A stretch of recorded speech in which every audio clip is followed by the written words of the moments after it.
Podcast is intended for mature audiences. The views and opinions expressed are those of the panelists and do not reflect in any way those of the podcast partners, sponsors, or affiliates. Enjoy. Hi, this is Michael Buffer, and you're listening to the Voice of the People. Let's get ready for Boxing Voice. Every day I'm hustling, hustling, hustling, hustling, hustling, hustling, hustling, hustling, hustling, hustling, hustling. Every day I'm hustling, every day I'm hustling. Stay humble. BoxingVoice.com. I'm humble in defeat, and I'm gonna remain humble in victory. This is it, right? Dazn Beyonce Productions. I just wanted to put on a great boxing masterclass and also show the sweet science of this lovely sport. Man, the first time was so nice, I had to do it twice.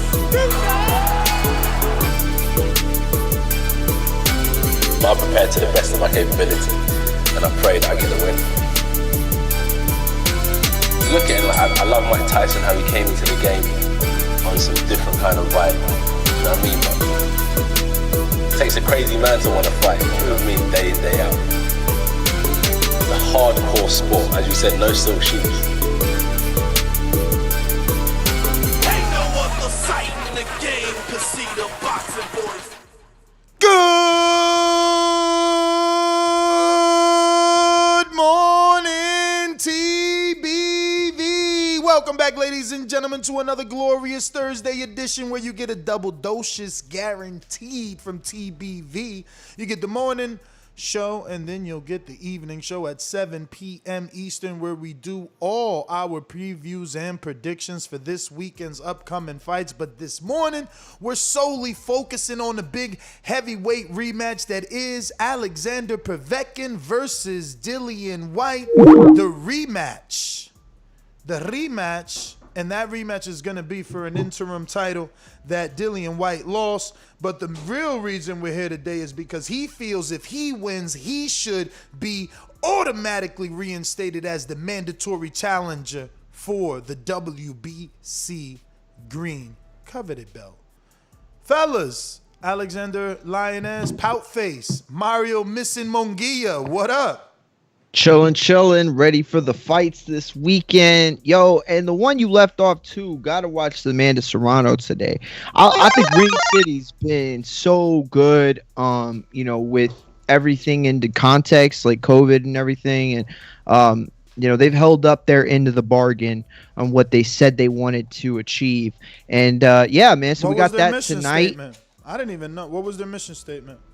It was more about not making this a promoter-based deal. Like, they didn't want to give a deal to a promoter who then gave them fights. They wanted to work with the, more like independent promoters and give the fights a chance. They wanted to buy fights as opposed to buy promoters. I heard they had a $25,000 budget. Rumor has it that Jermaine Franklin versus... Who's Franklin fighting? Whoever he's fighting. I don't know. He's just saying another body. whoever Jermaine Franklin is fighting, the rumor has it both guys turned down a more popular name to fight each other, and rumor has it it's $25,000 they're being offered. Yeah. Well, that is news. Yeah, because I hadn't heard about that, but What, you didn't hear Franklin's fighting? No. I heard that he's fighting. I just did not hear that they had turned that down to fight anyone in particular. But yeah. Who's Franklin? Let me see. Maybe the producer already answered that. There's nobody on BoxRec yet. Oh, so. no? No. Shaw. No, yes, I announced that. Shaw. So it's Salida versus Lou DiBella. I said that before. So they both fighting each other on Ring City TV. Rumor is, I could be wrong. Rumor is it's only $25,000 a piece though, and that's why. So both of these guys turned down a fight with a guy we know, but someone else turned down a fight with one of these guys because they like, man, I'm not fighting them for $25,000. I get that, Must have been a tough fight they turned down. Word. I get that, but ultimately you look at what Ring City's trying to accomplish, and they're trying to get the most competitive fights. Like, I think like the Dana Nahara fight, if that would have gone off, it's just like everything falls into, what they're trying to accomplish in terms of giving us like the best fights, like at ESPN Friday Night Fights best. That's what they were able to do. Give us fights between guys that wouldn't get, premiere TV, and they'd go at it, So yeah, but I'm definitely excited for the fights tonight with Serrano. But yeah, I'm not gonna lie, that Dillian Whyte fight is woo.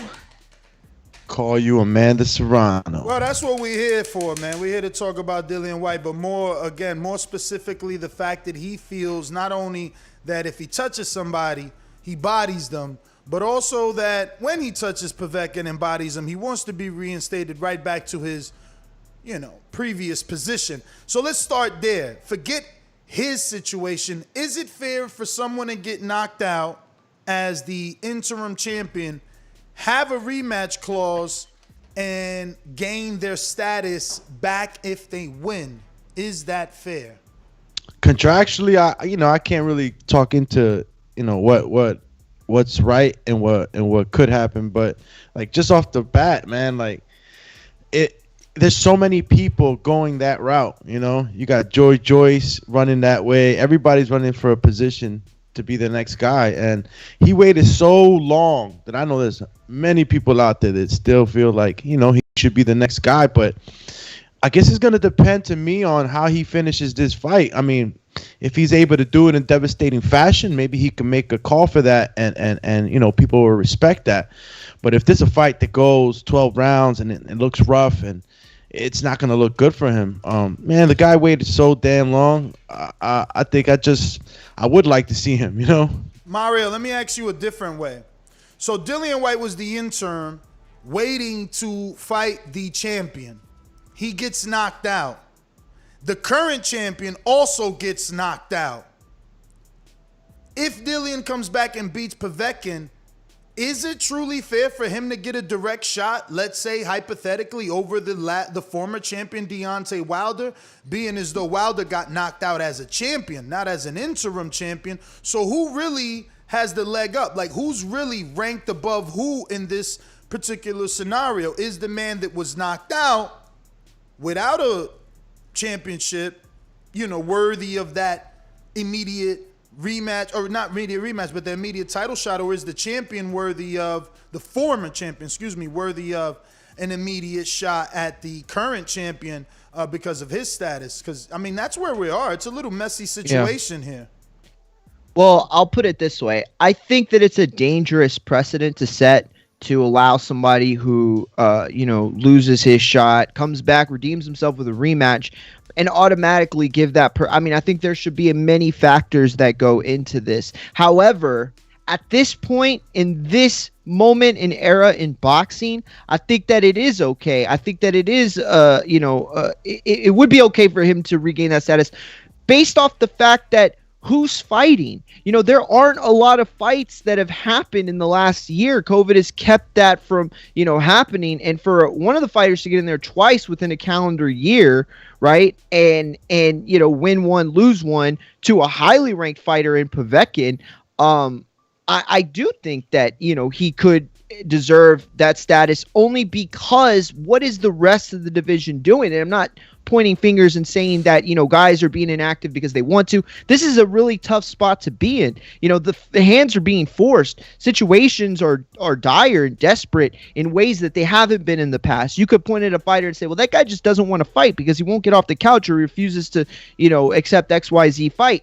But in this case, it's not necessarily that. In this case, it's like who can get in where they fit in. So, if we're in a situation where these lines are going to be tied up for so long and guys are going to find really tough to be getting fights in and getting their positions, well, then the guys that are fighting, deserve to have that hedgeway. And I think, too, it's like Dillian Whyte represents something else, too. And it's like in his own way, he himself, like, there are big fights to be made. Does he sit and wait around for another year and a half? I don't know. I don't think that would be the idea. So, like, even if he, gets reinstated or doesn't get reinstated, regardless, the big fights are out there. Doomy, I guess the argument based off his answer is if Whyte is entitled his position as mandatory challenger because he went through Povetkin to get it. Well, what about Wilder, who was not granted the third fight and instead lost it due to contractual obligations or expiration or arbitration or mediation or all the hoopla? All that lawful jargon. You know, so my point is, had his contract stuck up, would Mario then say, well, you know, Deontay has a contract, he was the champion, so he deserves his shot? Like, you know, who really deserves a shot? Should Whyte, if he's to beat Povetkin the way he believes, does he trump and go straight into Fury, in your opinion?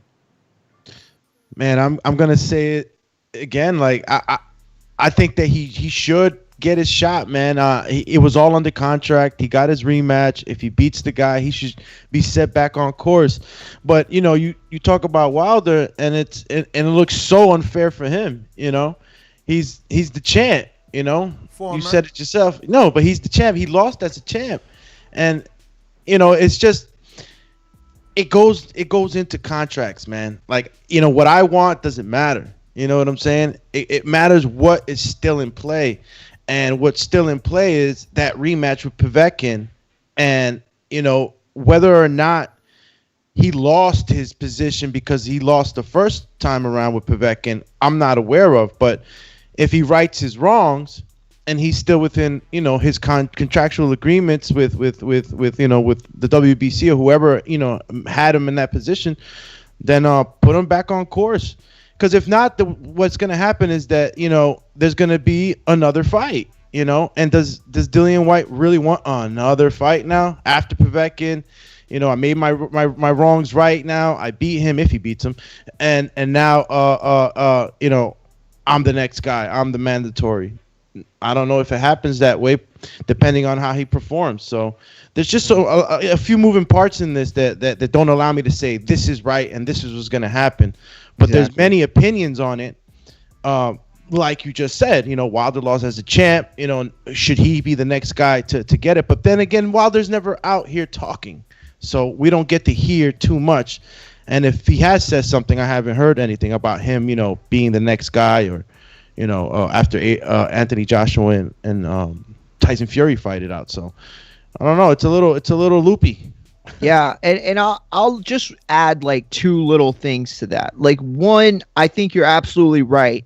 Like, it depends on the fight script and how things go, right? And Dillian Whyte can make this much easier on himself if he just, you know, absolutely obliterates his competition. If he absolutely walks through Povetkin and gives us that viral, you know, GIFs, you know, video that we can all look at.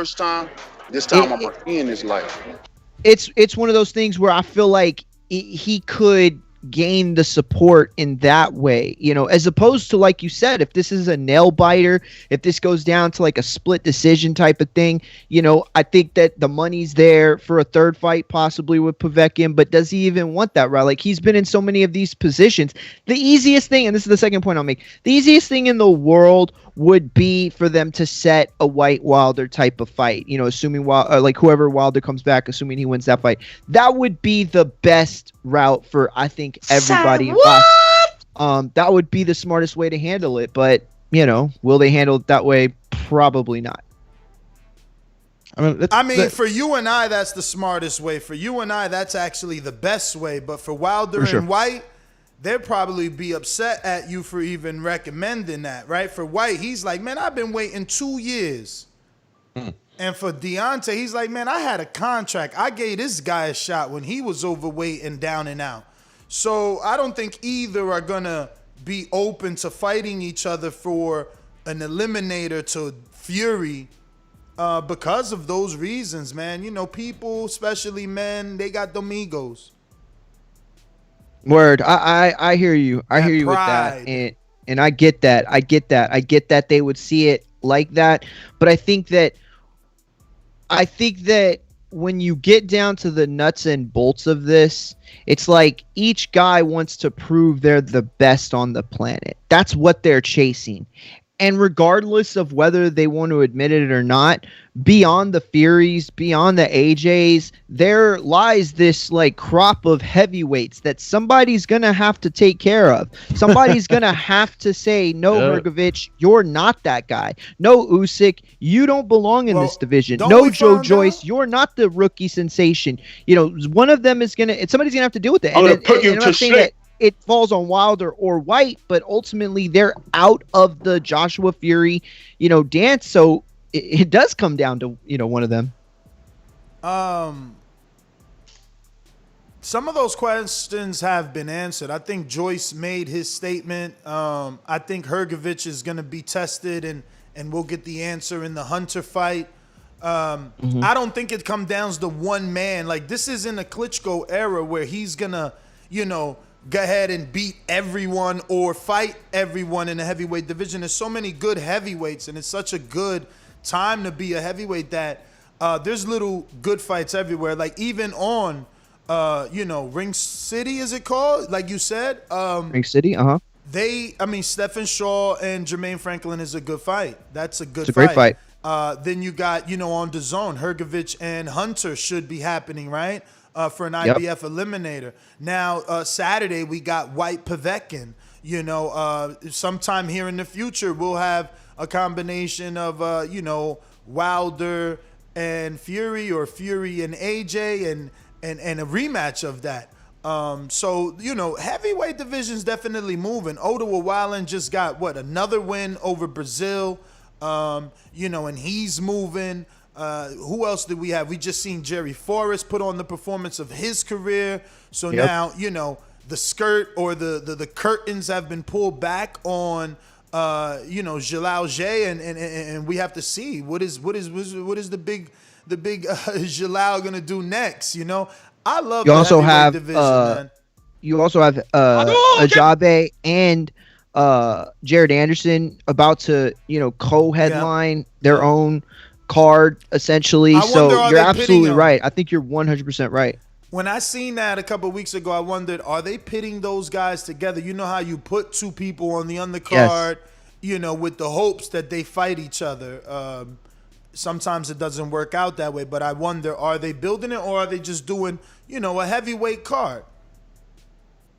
Yeah, I think it's probably a little bit of both. I think that the easiest way to kind of test the waters on what a fight looks like or how fans react to two guys is to have them fight on the same card in separate bouts.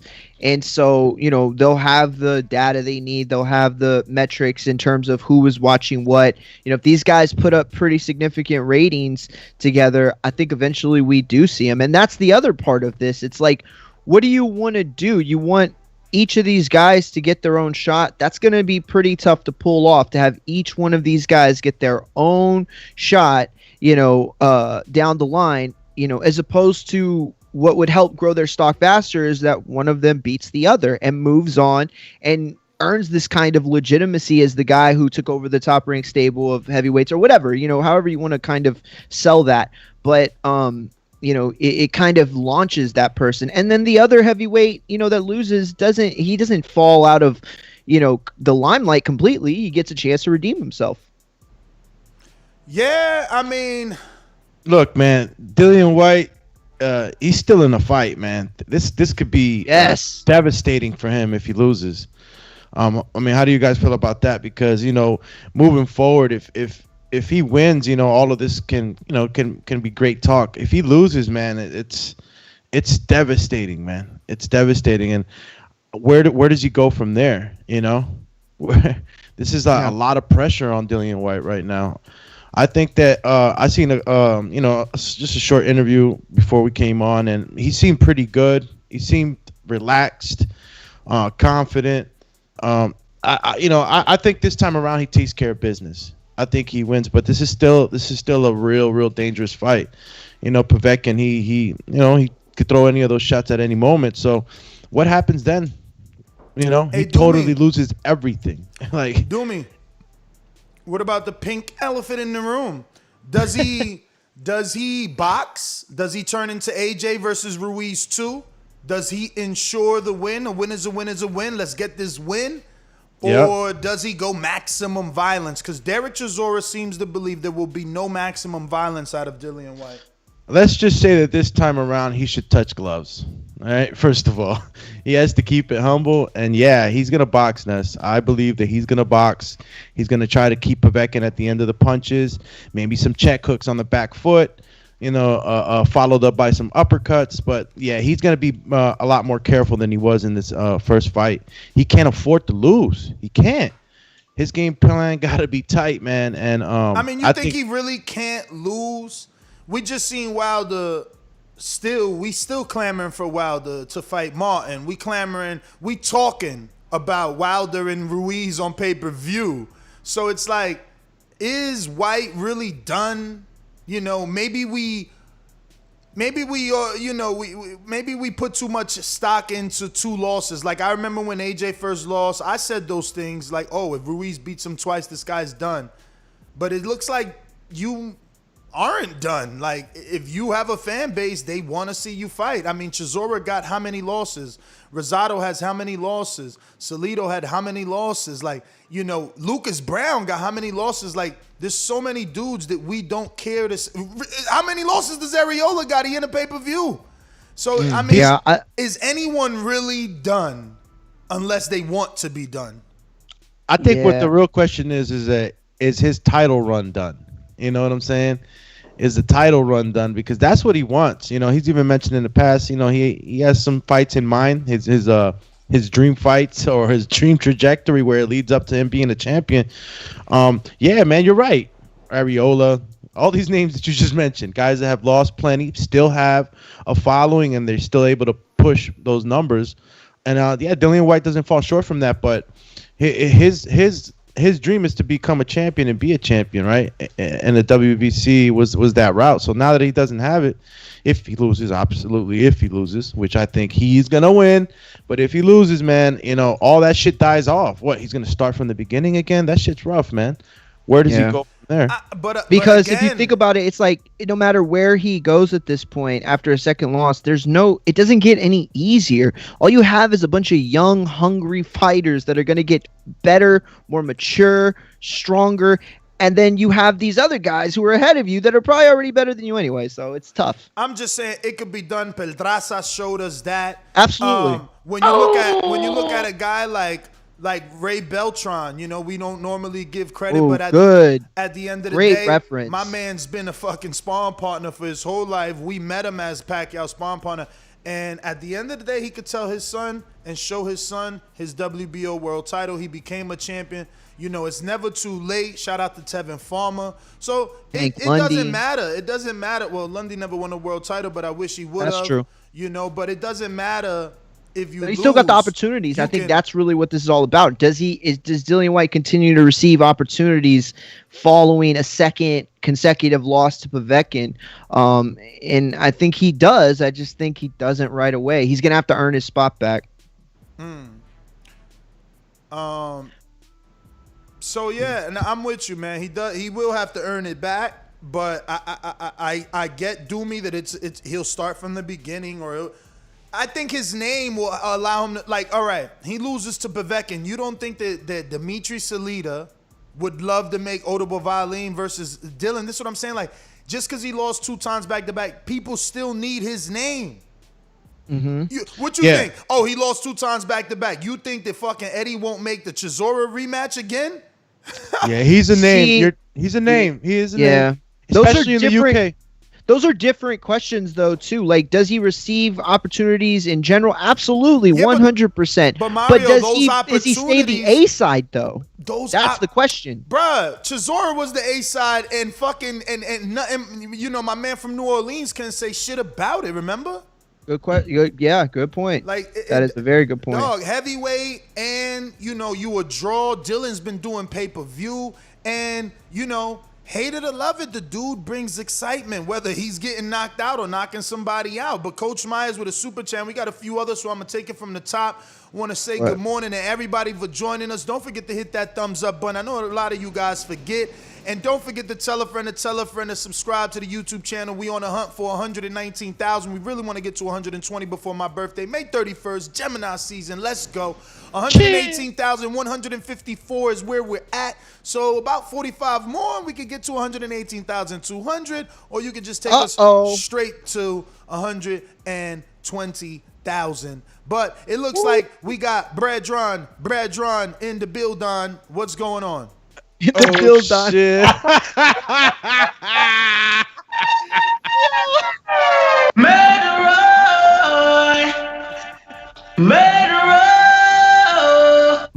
Bullet. Big up yourself. What are there? Y'all there, broad. Big up your damn self. Shout out to my Lord and Savior for another one. Without him, none of this would be possible.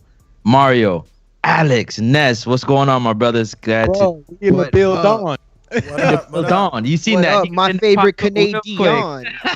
The Dominican went Jamaican real quick on us, man. That was dope. The Dominican. Yo, y'all fucked up letting Francis get this win. He is a tear in that Border Wars chat. Now he get to call everybody out. Like, he can say you ducking. He using the word duck. He using the word scared. That's it. Relentless on that shit. He fought, bro. He like, Chach, man, what you ducking? You still having nightmares and mission and pop? I'm like, damn, you going hard, man. Chach gonna end up leaving the chat. Nah, man, it's all love, man. Because, yeah, at the end of the day, like, I just want everybody to, you know what I'm saying, get an opportunity to get in there and just feel what it feels like to get it done. Mario went in there and did it. Alex did it. Ness, you know what I'm saying, is the king of the hill, man. You know what I'm saying? He technically, realistically, that's why everybody calling the king. No, he the king of the hill because the heavyweight division is the glorified division in boxing. And undefeated champ.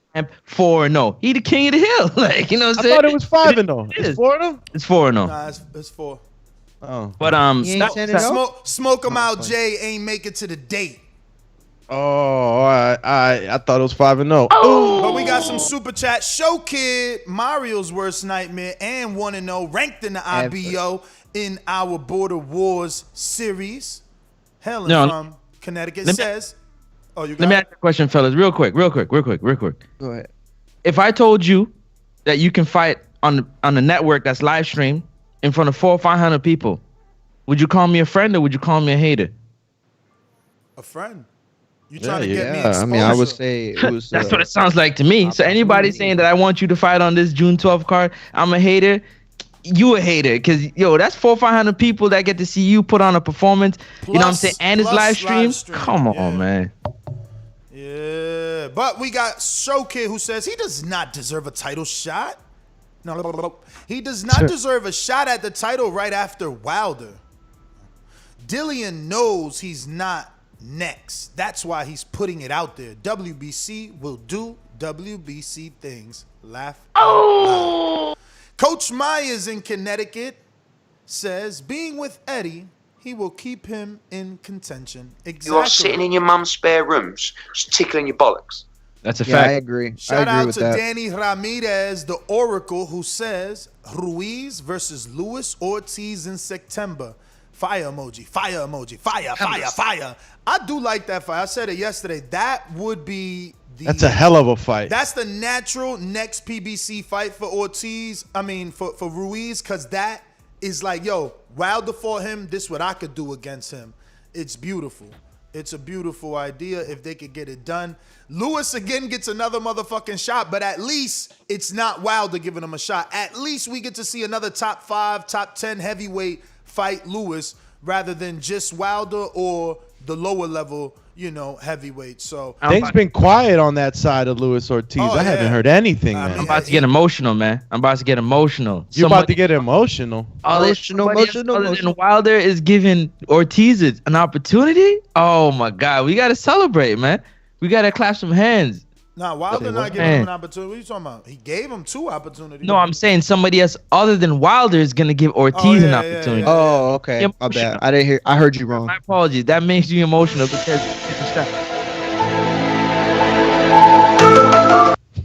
Okay. Yeah, that's kind of weird. You threw me into the X-Files for a second. Real quick though, the Dillian Whyte definitely got to come out and put on a sensational performance. Now, I don't know if you guys know, I don't want this to be the second UK heavyweight fighter to lose by knockout and win by decision. We want knockout. We want Dillian Whyte to get in there. I want Dillian Whyte. Let me rephrase that. To go in there and win in sensational fashion. That will give him the status of that position that he's looking for in the WBC, and it's a good negotiation, bargaining chip, and tool. So how are you feeling about your brother? And are you confident that he gets through this? And yes, I'm confident that he gets through the stoppage and get a stoppage. Yes, get through the fight and get a stoppage. Yo, stop. But we didn't get your thoughts on the fact that like he believes he should get his mandatory shot if he wins. So the question is like, does he deserve to go straight into Fury? Because he was the interim and lost, Wilder was the champion and lost. So like, who deserves the shot? Oh, Wilder definitely deserves the shot, especially the fact that if Dillian had not lost and Wilder had lost, then we're having a conversation about who really deserves a shot based on how long Dillian Whyte, quote unquote, has been waiting for his shot at the title. But you can't not say that the champion can't get another shot at the title, and Dillian Whyte just gonna have to, wait a little longer. So, I've been sent an infographic by the producer, which screen shares some very interesting rematch revenge statistics. So rematch revenge for Whyte. Whyte up against it based on past heavyweight rematches. Heavyweight rematch results. So losers go on to win. Only 6%. So shout out to AJ in the 6th percentile. Only 6% of fighters who lose and take the rematch go on to win. Shout out to Lennox Lewis also. 88%. Is that the immediate rematch or it just says rematch? Just says rematches. This is by William Hill, the betting site. Winners go on to win. 88% of the times, Andy really shit the bed. This is why I picked him in the second fight. You're supposed to capitalize off your momentum. You're supposed to train like a champion, live like a champion, because you finally did what you always wanted to do. But Andy, the fucker, shit the bed, and he did not fall in the 88th percentile. And 6% of the fighters draw followed by results. So they got to draw. So rematches are usually won by the winner of the last bout. Exactly. And trilogies are also in the 6th percentile. So at least we got a percentage for the other side, so I'm cool with that. I'm rocking with the whatever the underdog percentage of it, happening very low, which is only that 6%. I'm in that 6%, 7%. Yeah, man. That was an interesting little graphic, but I think Whyte will pull it off, man. In my opinion, he was beating Povetkin, man. I don't know what happened other than, the normal phrase in boxing. He got caught. But he was looking damn good. And he was. That was it wasn't even a regular uppercut. It wasn't like it was a tight uppercut. It was like a lunging, leaping, not really leaping, like he got hit with the tank uppercut, bro. He got leverage on that uppercut. He dipped to the left, came up. It was just a devastating shot. Like, you get hit with a shot like that, I don't care who you are, you're going down. It was flush and a heavyweight. Well, real quick, man, we got to ring the alarm. We had another member joining. Mario, you been to the gym, man? You've been missing work for 4 days. It's Thursday and you finally back. Have you been at the gym? Because your face looking fat. I've been to the gym. Why are you looking like a little hamster then? This morning. It's funny. Are you on Wi-Fi really? now? Are you on Wi-Fi right now? Like, really? I'm not on Wi-Fi. You are on Wi-Fi with your little I'm not. I promise. Sounding like Optimus Prime and shit over there. Call you Ether. But why are you looking like a little gerbil, man? You better stop eating. He's clowning you right now. He wants you to be in the gym. His cheeks like that. I've been going to the gym. You check what? Man, the boxing gods are saying you lying. Call him puffy cheeks, man. Yo, what's up? Yo, hang up and call back, man. You sound crazy right now. You like Coming in and out, in and out, in and out. That corporate Christie Wi-Fi. Yo, shout out to Corpus Christi, Selena. Is that better? It's better. Call right, you. there we go. Lose my connection. Call him El Bigoton. Yo, so fellas. Oh yeah, you're right. I was. Are you prepared, Mario? Like, yo, as a family, we want to make sure you build, because we seen something in Showkid that got us like, yo, Mario, we remember trying to band together, like, you know, that's what's up. Remember, the doomsday is the ref, man. He gonna throw the towel in, man. You got to be careful. I mean, you know, I look. I think that, you know, what I did against Keem showed me what kind of fighter I could be, but what kind of fighter I am if I'm not ready. I mean, I don't know. I don't know that Keem you know beats Showkid with that right hook that Showkid demonstrated. Yo, he sent Mike back 7 feet. You saying Showkid could beat Keem? I'm saying I don't know that Keem could beat Showkid. I'm saying I don't know. Oh wait, well, what's the difference? What's the difference? Alex, you're funny. Because of that right hook, like, look how many feet Mike flew. So no, I feel you, but what's the difference between those statements? Phantom punch. I just don't know if Keem can beat Showkid. Like, I don't know if Showkid could beat Keem. See, if I knew. Okay. What about can Keem beat Showkid the way that he beat Mario? I think that's more comparable. Nah, man. Nah. Keem beat Mario the way. No, wait, say that again. Can Keem, so the way you lost to Keem, can Showkid lose? Better? No. But you can't look at fights that way. That's not. I mean, of course you would not how say fights that. go down. Of course you would. I mean, say of that. course you can. People do that all the time. A beats B because B beats C. But that's not accurate. We all know that that's not accurate. Let me get to these super chats, but it is inaccurate. But based off y'all performances, you know, no bullshit. Look, y'all both showed questionable moments. Y'all both show questionable moments, but y'all both show heart, right? So your questionable moments was dropping to your knees, like, you know, of exhaustion, like, fuck it, I'm going to just take this knockdown. His questionable moment was turning his back, spitting his mouthpiece. But when it came time to show dog, you showed dog. But I think the Showkid just showed a little more. Like, he had big-ass Mike in the corner, like 10 unanswered punches. Like, Doomy was having a coffee break, so he didn't call the knockdown, but like my man was just like everywhere. And that was already in the fight when he was tired. Like, he showed the real dog. Like, from open bell, he said, you know what, I'm following in Francis' footsteps. I'm jumping on this motherfucker. This ain't gonna be no fill out. This is gonna be me going at him. And that's what he did. He went at the younger, bigger man. So I don't know. Oh shit, Keem over here hating because we saying Showkid might knock him out 7 feet across the ring with that. I didn't say that. You said that. Don't say that. He just sent the message. He said. Keem, he got on the road. Yeah, because we saying that. Yo, he just sent the message talking about, give me Showkid. Showkid lost that fight. Oh, in my head, I pictured Keem going, bro. What? Yo, they out here throwing dirt on Showkid, man. Everybody know he won that fight, man. Everybody know he got robbed, and everybody know he got a standing 8. He got robbed of a knockdown. But look, back to boxing, back to super chats. We left off at Danny Ramirez. Next one is All Jonesy, who we got to ring the alarm. He just became a member. And I think he said All Jonesy. Damn it, man. All Jonesy is... Yeah, I'm trying to remember too. He said it yesterday. He was like, I am All Jonesy. Fuck. It's going to come to me. But maybe Jonathan Sims? No, it's not Jonathan Sims. Who the fuck is R. Jonesy? But anyway, R. Jonesy says, Mario sound like a drunk uncle. Laugh out loud. Damn, Mario. Told you, man, them cheeks looking fatty fat. Danny Ramirez back with another one. Shout out to Danny Ramirez. Double super chat of the day says, Whyte gets tired in the later rounds.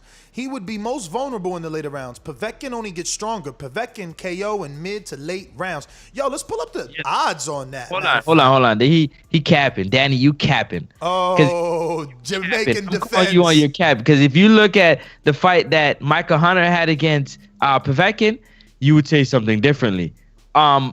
Listen, man, we're talking about the older fighter is going to get tired, is going to get stronger more than the younger fighter. I can't believe that. Sorry. Are you trying to tell me the younger fighter Dillian Whyte's gonna run out of gas before Povetkin, who's over 40? That's what he's telling you, I man. don't believe that. That's what he's telling you, man. He's telling you that Povetkin still got it. You know, did he look tired in those first rounds? You think? What do you think about those first few rounds that you got? Are you talking about me? Assess? Yeah. The only thing I remembered is him coming off the canvas. That was it. Oh, I thought you were talking about Povetkin. Damn. Yeah, no, yeah, I was talking That's about what you're Povetkin talking actually. about, right? Yeah. Like, did you see No, that's a good Povetkin? question. I mean, did you see Povetkin tired in the first few rounds? I didn't get to see. I seen him a little flustered because he was getting banged up. Yes, that I will agree to. I think though, I will say if like another 2 or 3 rounds would have went that way, I don't know what kind of Povetkin comes out of the 6th round or 7th round, and I think that's what Francis's point is. But exactly. I don't know. I don't see this fight going that way. I think this fight script is like bang, bang. You know what I'm saying? Maybe a fill out round here, 1 or 2, but this is over by 7. I think that if we get to 7, then this fight took a different course than a lot of people think. Yo, Alex, the thing about it is that after he got knocked out, my man's got up with them old legs and slept my man's, yo. Wow. Bro, the fix is in, yo. The fix is in, yo. The fix is in. The fix is in. According to the odds, the bookies, they don't even believe Povetkin will get the knockout in 1 through 6 or 7 through 12. Like the odds, they giving you plus money 1 through 6. 650. Dang. 1 through 6. And guess what? 7 through 12, where the last caller or a super chatter said he gets stronger. Yeah. Plus 750. Meanwhile, Dillian Whyte, who lost, he's 7 through 12 is plus 210. So the probability of him doing it is greater in their opinion. And 1 through 6 is 225. So again, it's greater in their opinion. I think they're factoring all that off of COVID. Remember that Povetkin pulled out twice because of COVID. And who was the last fighter that fought coming off of COVID and got beat up? He didn't look good. Nobody remember? Remember? It wasn't a heavyweight, no. Nah. No, I don't remember. Go ahead. So even the money line, Povetkin is a plus 240. Dillian Whyte somehow is the favorite, y'all. Was it Jamel Herring? Jamel Herring? No. He got COVID, and then what did he do? I can't remember. Yeah, he had a little bit of a lackluster. That's one, though. That's one. He did, right? He did have a lackluster performance. He got a cut. With Aquendo, but that's not the dude I'm talking about. It was somebody else, but that's a good call. But yo, how is Dillian Whyte minus 345? Is this UK money coming in on him, or is he genuinely the favorite here? I think minus 345 sounds about right to me. I still think he's the favorite. Bro, maybe they didn't stop the Mario. They didn't stop the fight. They didn't stop it. The ref didn't jump in. The corner didn't throw the top. This dude was asleep, and he's almost 3. He's almost 3.5. Almost 3.5 to 1. Yeah, that's kind of. You're right. I never seen anything I agree. like this. When you put it that way, see, you just saying 345 to me. It's like I hear it one way, but then you just said, "Yo, you getting 3.5 on your money?" No, that's too much. Wow. Yo, Ness. Yo, we should really bet on Povetkin. Look, they got Povetkin on bet 365, rounds 1 through 4 at plus 1400. Holy shit! Damn, what? Bro, yo, they know something. That's a Listen to me. 9 through 12, they got him at plus 1400. Yo, listen to me, guys. I'm telling you. Listen, these dudes don't get it wrong. They know something we don't know. Povetkin is sick, man. Think about that. How you gonna give a knockout puncher plus 1400? He just knocked him out. And you telling us he's not gonna knock him out, so much so that I bet you if you put 100, I'll give you 1400 that he doesn't do it. Like, dog, something is up, man. This shit is crazy.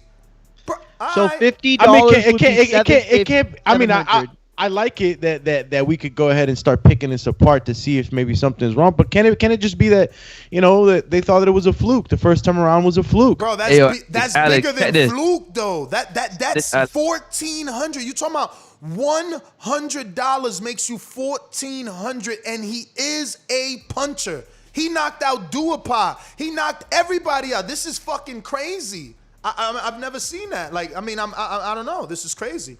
This is crazy. For real. Y'all think it's a joke. That don't make any sense for Dillian to almost be a 350, man. 350, like plus 350, minus 350 almost. Like, how? Like, it wasn't even like if it was, again, if we would have been talking about a fight that was back and forth, oh, we tight, I'm hitting each other, boom, I get caught, I get rocked, I stumble back, the ref stops it. I get caught, I stumble on the ropes, I'm getting, accumulation of punches, my corner throws in the top. No, I could see that because they're like, yeah, it was a competitive fight. It was back and forth. This shit wasn't, he slept him. Oh. Yo, how much you got? Hold on. How much you got Povetkin by decision for over there? What do you mean decision? Oh, 12 rounds? Yeah. Povetkin by decision is plus 300. No. Povetkin on points is plus 1,400, bro. I got plus 1,800. Like, that's what I'm saying. Like, they don't think he's winning. This dude probably got a hole in his lung or some shit. They know about, man. They got doctors' papers that we don't know. Bruh, those odds are way too far. Way too far. I got plus 350 by decision for Dillian. They acting like they're not giving Povetkin any shot at anything. Like, he's a plus 300 by knockout. Money line. That's crazy. I don't know, man. I don't know. Dillian Whyte is a minus 137 by knockout. Like, how? Yeah, this is going.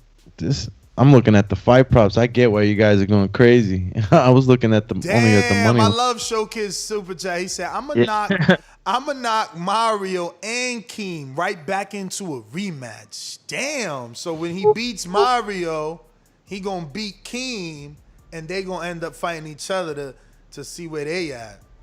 Wow. Coach Myers with a super chat. That's it. Fools out. Go ahead. Plan fools out. Foreman was older and didn't gas versus Michael Moore. Yeah, but I mean, what's the context of that? Because we were talking about like, rematches and percentiles. Foreman and Michael Moore didn't have a rematch, and if we just talking about the gassing, then I don't know what's the context again. Because we were talking about Povetkin or White, like who gasses more towards the later rounds. So he's saying that the older fighter didn't gas against a younger fighter. Got it. Is what he's saying. Together, two brains better than one. Danny Ramirez says White gassed in Parker, Rivas, and Chisora fights. There you go. Yeah, there you go. You don't got to be an old man to gas out, man. I mean, White's been working. He's in Portugal. People saying he looked good. Let me show y'all the Instagram pictures. I don't know. I feel like he had a lot of shirts on and shit. Like, I thought he looked good. I seen him in a recent interview with Scott. I felt like it was a lot of shirts. I gotta wait to see how he's going to look. He said a lot of shirts. No, seriously, look. I peeped it. He had a couple of shirts on. Maybe he was trying to stay warm, I got to see today at the weigh-in. Look, come on, man. How many shirts he got on here, bro? Chill. We can't even see. And we definitely still see his stomach. So how good that stomach's going to look when he... I'm glad you seen that, too. I was like, the first thing I seen is like, oh, this nigga still got a belly? Mm-hmm. He's a heavyweight, man. Still got a belly, but it's heavyweight. Yeah, they don't have to worry about that as long as he's in, the right condition. Fighting shape. His protege is the one that's looking the part, man. Shout out Fabio Wardley. Man. Yeah, he fights he's on the card too. Yeah, he about to sleep Molina. Here goes Povetkin. He ain't sleeping Molina. You crazy? Does he look sick here, Povetkin? Does Povetkin Molina look a little big, though. Shout out to my boy Eric, man. He out there in drummer boy. Gibraltar right now. You want to put a bet on it? Empty out the drum. I don't bet. I know. I don't. I bet I'll get you betting before the end of the week. No, Dumb and Dumber shit. You remember that part? Yeah. Yo, did anybody watch Povetkin's little media workout or nothing? Yeah, I did. I watched the open workout. I watched I watched Campbell Hatton's documentary. He was working. It was actually really good. Little overhand right there. I see. Little dip overhand right or left. Overhand left. Does he look thin? Does he look thin though? Does he? I mean, I barely see a little stomach on him. No, he looking. Povetkin always in shape though. That's never something. He always I looks just like don't a monster. understand why they got this dude such an underdog right now, man. It's crazy. Bruh, you want to bet? Let's bet. You could bet it. Yo, $25 makes you $350. Nah, Ness is chopping that up right now. He feels like there's something there. No, and he I'm don't want to wondering. get got. I don't know if there's something there. I'm wondering because it's like, how the hell does a dude that wins in emphatic fashion end up the underdog in the rematch? Like, that ain't happened in the Wilder fight, right? So I'm just like, whoa, this is crazy. They know. Bruh, you got me thinking like that. I feel like they know something we don't know. I love them. I'm wondering why Povetkin looked like a 40-year-old toddler, right? Like he just got that face. Like he's like a grown ass man with like this 3-year-old face. If you really think Povetkin is gonna sleep this dude, y'all better take that bet, man. Just money line is plus 240. So any way he gets the win, you put 100. That means you make 240 plus your 100 back, man. That's crazy, man. Off the top, I like it. I think it's good. I mean, just wrong with that. Now you could put $10, huh? I bet you could put $10 on that and still make fucking little. Fabio? $10 will make you like 175, something like that. Look at that. Dang. Maybe a little less, 150. Damn, Eric Cruz said, put some respect on Keem's name, man. He beat Showkid for sure. Showkid, they counting you out. They counting you out. You got to make them all believers, man. They all got to be believers. Yo, I mean, Show could be ready for that fight, like with 2 more fights from then. He ain't ready for Keem right now. I mean, but he talking like he is. You said, it all depends because it all depends. Well, he's already fighting a common opponent. So how he does with the common opponent really is going to be the indicator. Yep. Nah, he for real. He want to be for real. He want title shots. He want, you know what I'm saying? Like, he ain't playing around. Are you playing? You've been missing, I ain't playing. You've been missing, man. Yeah, but I also been doing working, something else. Fake work. You say you was working the last time, man. No, we moving. Where? I gotta tell you off air. Man, y'all should have came to Florida. Y'all tripping. Killer combo. Florida's the best. Yeah, because so like. It was this thing where I had the opportunity when I don't remember when I was working for Mario, like 25, I could have moved to Sacramento, had that job. You're not going to Cali? No, we're not going to Cali, but I missed that opportunity. You know, I stayed around Corpus. I took care of my grandma for 4 years.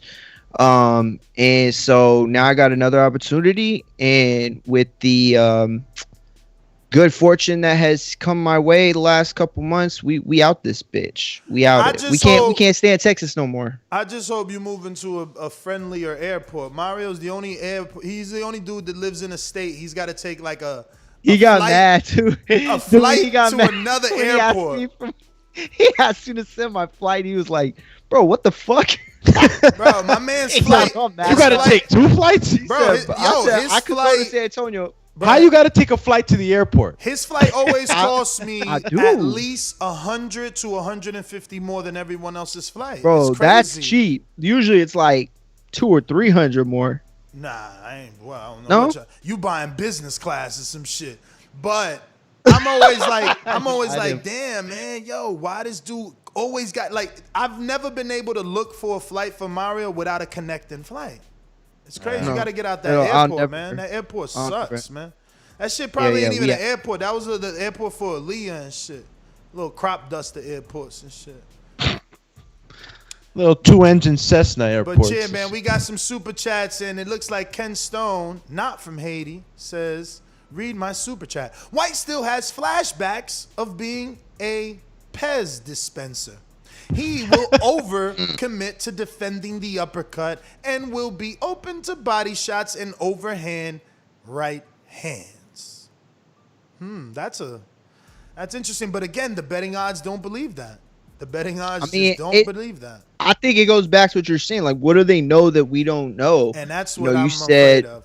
Yeah, because, I mean, and there's like a lot of things that have happened between that fight and now. You know, one of them's tested positive for COVID. I mean, it's just... I don't know. It's a lot. Man, I really think I'm starting to think this fight does go to 12 rounds, man. Well, Well, fellas, Yeah. let me show you the scorecards. Could the betting odds be going based off the fact that Whyte was doing so well before the knockout? Remember, That's got to be part of it. He put Povetkin down a few times before he got knocked out himself. You have the scorecards? Yeah, I sent it. In the fourth, right, is when he put Povetkin down, what, 2 times? Yeah. Yeah. It's a 10-9 it was the round. fourth. It was the fourth. 10-7. Yeah. Yeah, it was a 10-7. There you go. Oof. Damn. That's where it's ended, huh? Fourth round. Just like that. Whose scorecard is that? Yeah. Ammo, 18 Mamo. Like Ness's burner account. Yeah. Yo. Who the fuck is 18 Mamo? I didn't say shit. Yo, so this Serrano card that everybody's making a big deal. Have y'all watched her opponent? Because it's women's boxing. Yeah, it's women's boxing. So what I mean by that is, like, have y'all seen her opponent? I have not. You know, opponent. All right, I thought I was the only one. Like, damn, what was I doing that day? Like, who's this girl that she's fighting? And like, No, not only have I never seen her, but I'm not gonna lie. When they were doing like the press stuff, I didn't even know that was her opponent. Like, they kept showing this girl, but she was dressed really funny. Like, she was dressed like if she was like somebody's assistant or something. And I didn't know who she was. Like, so I didn't even recognize her. yeah, Like, seeing man, her off a box rec, I was like, wait, that's her? I never seen her. Tell me, have you seen her? And I really don't know a lot about a lot of her competition. Yeah, I mean, but she's like got over 30 fights though. I mean, she's from Argentina. You know, if we want to dream and be optimistic, you know, Some good fighters. Diego Chavez, you know, Marcos Maidana, Lucas Matisse, you know, I can't really, Sergio Martinez, you know, can she surprise us? Remember when Maidana bust on the scene, Victor Ortiz was the golden boy. He was Oscar's new, you know, thing. Yes. So he was supposed to win the Maidana fight. Maidana shocked us. He surprised us. You know. So can she do that? I don't know. Can we even like say that, you know, she's fought this one and maybe she'll do good with Serrano because of it? I mean, you know, I don't see anybody. I'm pretty light on mine. Yeah, you got to look yourself, Doomy, because you're going to have to help with this. I can't see a name that I recognize. But I'm like you too. You were about to say same thing I was going to say. Like, I'm not as well versed in women's boxing as I am men's. And, you know, I'm a big fan, but I've only become a big fan of the last like 4 to 6 years, right? But I mean, like before that, it was always a thing where I felt like they always put on great shows. You know, like Bein Sports. Remember they used to show fight cards on Bein Sports, specifically like, you know, fights in Espanol, and they would have a lot of women fights. Yo, do you guys know, Francis, who's you know, really quiet? Anybody? Do you guys know who's behind Ring City, USA? No. Because you know, shout out to Eddie who started the whole backyard you know, fights. And then Ring City, you know, they've been doing it in Freddie Roach's like parking lot. And now they're doing this one in Puerto Rico in an outdoor venue. I'm screen sharing. I don't know if you guys seen it. They did the last one in Puerto Rico too. But yeah, man, I like these outdoor venues, man. Doesn't look like they're gonna be having fans though. It looks like another bubble. Right? Like I don't see seats in this little setup. And it doesn't look like it. And the reason I'm asking is like, do you guys know who's behind it? Because look at what they did here. Like, this is some of the things we talk about on our show, and you know they're listening, right? It's like Fat Joe has been given a platform with Ring City to do an interview with Amanda Serrano. Now they're both from New York, right? So that works. But the fact that Fat Joe has already been doing interviews on his Instagram with big name celebrities out of the niche of boxing, and they seen that and reached out to him. I love that. I love that they did an Ask Amanda with Fat Joe. Again, trying to cross two different genres, and we all know that the hip-hop community will definitely purchase some pay-per-views if they are, intrigued enough. So I think this was a good attempt by Ring City, and I just wonder, who's behind it, man, to really congratulate them. But Well, I know, this was like something from the brainchild of like NBC Sports Network. They wanted to have another show. And the way that it was pitched to me, and I won't say me specifically, but to those of us that were on that call, the way it's like the middle class of boxing has just disappeared. Guys like Lou DiBella, who, Lou is kind of like in the bubble. He gets a lot of big fights, but at the same time, he puts on a lot of smaller cards. But there are like so many, club promoters that have not been able to do business. And here comes Ring City, and their attempt is to basically accomplish what Showbox often fails to do. And that's showcase talent, that's up and coming or young or even, has had shots and they're trying to come back, but in good fights, and that's where Showbox usually kind of drops the ball, is competitive fights with, they a lot of times they just give those guys, easy W's. But that's the way Ring City was pitched to me. Guys like DiBella are going to get the shot to, really get guys opportunities in front of a national audience. Yeah, what I'm getting, guys, from Ring City USA is Evan Rakowski. He's a co-founder and head of boxing and marketing at Ring City USA. And digital startups stuff. Yeah, so, he's one of the gentlemen responsible for this as a co-founder. I don't know who the other guy is or lady, but yeah, that's the guy, Evan Rakowski. Yeah. That's a name I've heard that I had heard, attached with it. But ever since Foster debuted on, I think that was the first fight, if I'm not mistaken. They've had good fights. They've put up good fights, competitive fights, and a lot of people that we wouldn't have seen otherwise. What's the female fighter who has a really difficult name to pronounce that starts with an M, that's from Canada? Oh my God, what's her name? That starts with an M. It starts with an M. Let's go down to 1,000 people. Let's go down to 1,000. She's now from there's Canada. only 10. Now there's only 10. It's like midget. Damn it. She just fought on Ring City? Yeah. She just fought on Ring City. Yes, thank you. You know what I'm talking about, right? Yeah, I do, yeah. She is, yeah. Jelena Mitsukovic. No, I butchered that. Please don't. That's not what it is. Thank you, Francis. You know what I'm talking about. I'm butchering that. I really feel bad. But, we got to see her fight. And, this is a person who, her trainer and the person who really got her into boxing, he's in a coma, and she's kind of had to start all over. And now she gets this opportunity. She got to fight on Ring City, and it's put her name into the stratosphere where a lot of other people are talking about her. And so, that kind of movement in her career doesn't happen in this stale universe that is, COVID. Yeah. So it's been a good thing so far. A lot of people have had to work through a lot of adversities, man, with the coronavirus.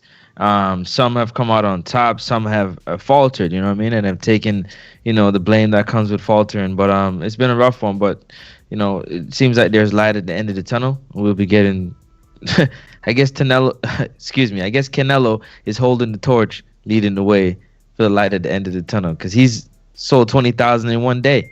So we're looking at 100,000, right? Call you 20,000 pre-sale, champ. One day. No scams out here, champs. All right. Yeah, and Michael Montero said he did some calling and digging, and he said that the numbers are real. I don't know if you've seen that, Myra, since you're a Twitter guy. I didn't see that. Wow. Let me go over to Mr. Montero's Twitter and see what he's saying. Yeah, they got a pretty decent schedule too. You got Conwell fighting on April 8th. I'm definitely tuning into that one. Yes. Yeah, this card, I don't know a lot of who's fighting, to be honest with you. I mean, they were promoting Amanda pretty heavily. But yeah, they've got dates, and from what I hear, there's a lot of different fighters that they're going to try to approach, a lot of different fights that they're interested in making by the year's end. And there's not a lot on the schedule, guys. Like, we're in a situation where it's kind of weird. There's not a lot on the schedule, and there's a lot of dates that people have kind of thrown as their own in the air. Guys that have say that, oh, well, I'm fighting May, or I'm fighting September, I'm fighting this summer. A lot of vague stuff, but right now, as it stands, there is like nothing past. Like, there are 2 dates in May. One of them's Canelo, and that's really it. April's got a couple of smaller but really good cards. Jerome, the Ennis and Lipinets fight, Conor Benn, Samuel Vargas. That's a great fight. Love that fight. But then you got like Jake Paul, Ben Askren. You know what I mean? It's kind of like, and that's like honestly the fight that does more views in pay-per-view at this point. And I don't know. It's a weird situation because after this, our next big fight, I think it's Herring in Frampton. Am I wrong? Could be wrong. On the boxing schedule? I'd have to check. But then, I don't know. You could probably count the number of fights, cards left on 2 hands from here to May, which is between ESPN, Fox, Matchroom, Dazn, that's Showtime. That's not a lot of dates. Well, sorry, fellas. Tied up with some back-end business. Oh, Should we great. open up Business the of the calls? back end. Should we open up the calls? I mean, we should just at least say our last piece on this Dillian Whyte thing, just so that the callers right now tuning in know exactly what these topics are all about. And Me, again, still shocked that Dillian is such a favorite, but I guess based off the scorecards and the fact that he was knocking down Povetkin before, I could kind of see some weird, but it's just still weird for me. Ness in the background going through all conspiracies right now, like why is that number so high? Yeah, it's crazy. Can I capitalize off of this? Can I see something in between the lines? Who knows, man? I'm gonna start paying closer attention to the way I guess Dillian Whyte is carrying himself. If I see him sniffle, you know what I'm saying? Which is something you don't typically say with a heavyweight weigh-in. You know what I mean? It's like these guys are gonna come in with their pants on and the wallet in their pocket, they're, you know what I mean? Like, that's what the weigh-ins are for heavyweights. Yeah. But it's like, I don't know. You might want to take a close look because there's money to be made potentially. Yeah, the payouts like that don't normally happen. I get it, especially when you believe that the other guy's gonna win again. And then he showed us the statistics about if you're on a rematch, the guy who won the first fight usually wins again. Yep, that's a all good those point. things are interesting when you start to talk to me about numbers and analytics and stuff like that. I pay attention. I gotta pay attention to shit because that's math, man. Universal language. But I mean, it's circumstantial, obviously, right? It's what you believe your fighter can do and shit. But yeah, man, that's it right there, man. Whyte says if I land properly, I can destroy somebody. Can he destroy Povetkin again? Who knows? And he says the WBC better fudging acknowledge me as mandatory. Well, I don't know, man. There's a lot of people heading that route. So you got to have an excellent performance, which I think that he still does it. And I'm thinking this goes 12 rounds, dog. Now, they're saying the betting line's paying $1,400 plus if it goes 12 rounds and Dillian Whyte wins. So for $10, I'm literally getting 150. Wow. I'll put a $10 bet right now, which I don't bet. So whatever. But yeah. Open the phone lines. Open. Know what to do, man. This is public service announcement. Public service announcement. It's that time of the day where we have over 250 plus people listening and watching around the world. And we ask you right now to do us a favor. Hit that thumbs up button. Get that number up. It doesn't cost you anything. Just a little bit of effort to click the button. There's the blue button and the red button. That is the join and subscribe button. Do yourself a favor. Help us reach our goal. Help you to know that you enjoy what we do over here. Also, Border Wars 11 in Watertown, Wisconsin. Don't miss it. It's going to be on BPE Network. You can watch it live, or you can be in the building in Watertown, Wisconsin, where we're going to have about 400 to 500 people. You know what I'm saying? It's going to be a beautiful time. June the 12th. Don't miss it. Let's get to these callers. Dillian Whyte saying that if I land properly, I can destroy somebody. And the WBC better, bleep, acknowledge me as a mandatory. Let's go, y'all. How do you think those threats sit with the WBC? Are they just like, Dillian's just frustrated, Dillian's under a lot of pressure, or could that be taken in another way? It's been happening for a long time when he's saying that, you know what I'm saying, they've been having me there for 1,000 days and they better do this and they better do that. It's always been the case. But like he's with Eddie Hearn, so they're going to give it a pass. You know what I'm saying? Eddie Hearn's going to talk and smooth it over always. All right. Well, let's go out to the callers. Let's go! Let's go! Let's go! I'm ready! Remember to rate us 5 stars on iTunes. Subscribe to youtube.com/theboxingvoice for the latest and greatest interviews with your favorite fighters. The champ is here! The champ is here! Red belt, black belt, WO and green. I'm king. Undisputed GOAT, TBE. And you can catch the news first on TBV. Voice of the people, now let me speak. Scientists of the sweet, BOXING.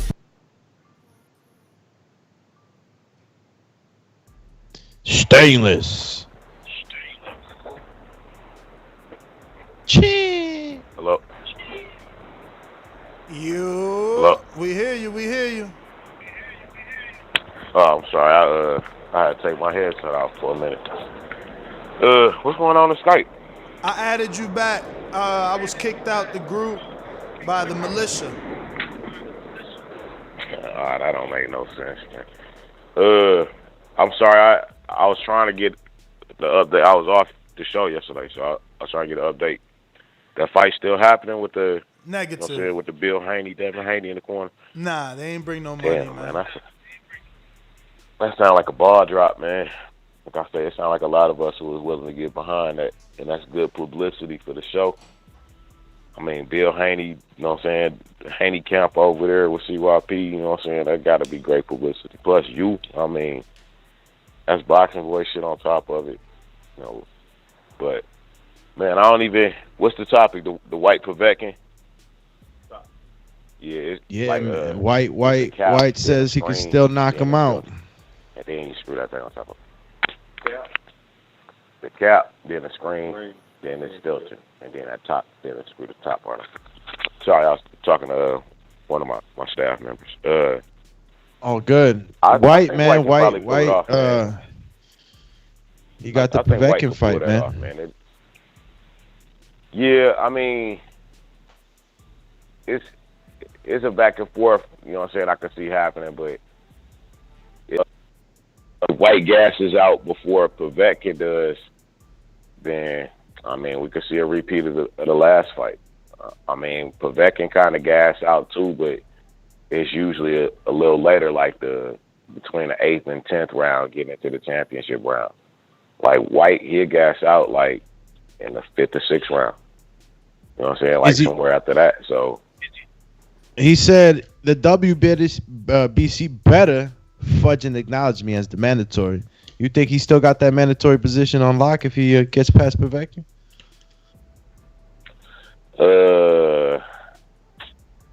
No. I mean, I don't really think he had it on lock in the first place when he was, you know, I mean, with the back and forth he'd already have between them so much. I don't really. Cut it. He don't got it on Smash yet. Damn, I didn't even think about that. Majid.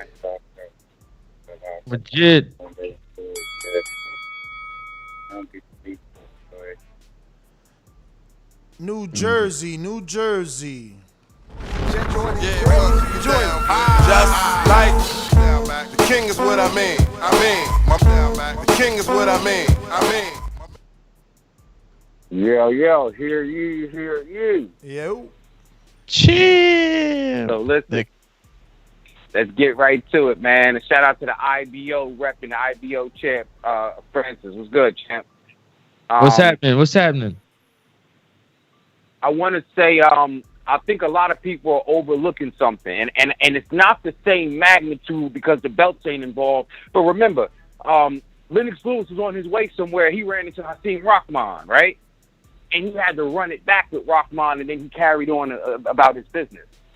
Dillian Whyte, again, it's not the same level of prestige, but it's the same, response to adversity, the same, like, yo, it's crazy that Stainless said that because I got to totally disagree. And I think on the opposite end where, you get the bullshit, I don't understand how Dillian Whyte could not have been always on the fringes because it was either him or Luis Ortiz. You know what I'm saying? And then just due to activity, I would have had to given it to Whyte. You know what I'm saying? So, I mean, his I feel like he's going to bounce back. He should be a favorite because as far as anybody concerned, he took the loss like a gentleman and he bounced right back. He said, I got the rematch clause. I'm going to get back to it. So why wouldn't he be the favorite? And should he be victorious, Now, if he goes the distance, I think people are going to diminish it. But, he got back in there and got his get back. So, yeah, he's got to be next up for WBC. You get what I'm saying? Just do the activity. Activity alone. You know what I'm saying?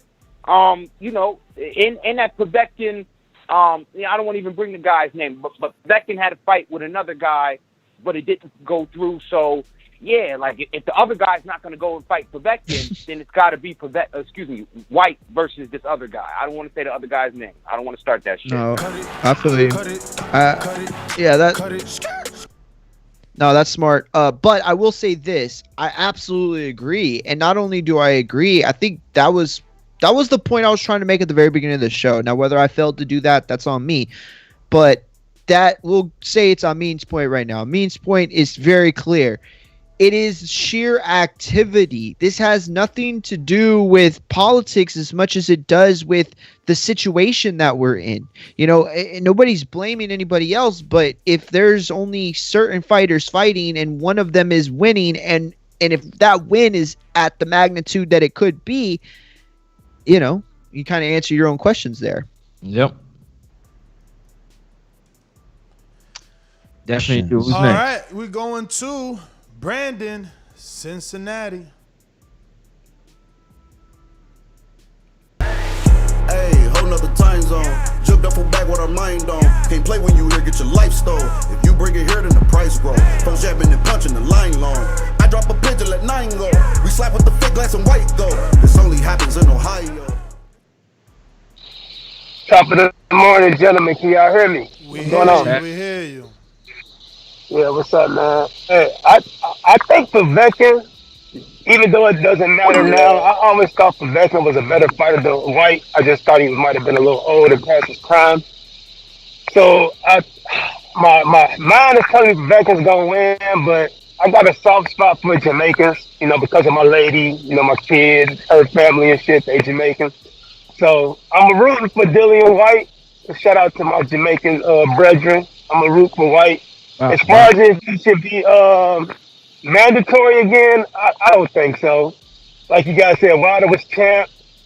He only took one loss. If he, fights a decent guy, I think he deserves a rematch. Because remember, Bermain Stavern beat like Derek Rossi after he lost to Wilder and was given, his spot back for a rematch. So I think if Wilder comes back and has a win, he should be made mandatory for that spot. So Whyte, pretty much, you're gonna be in the second spot again, buddy. So just get your win, make your money, and keep doing your thing over there in the UK as far as pay-per-view.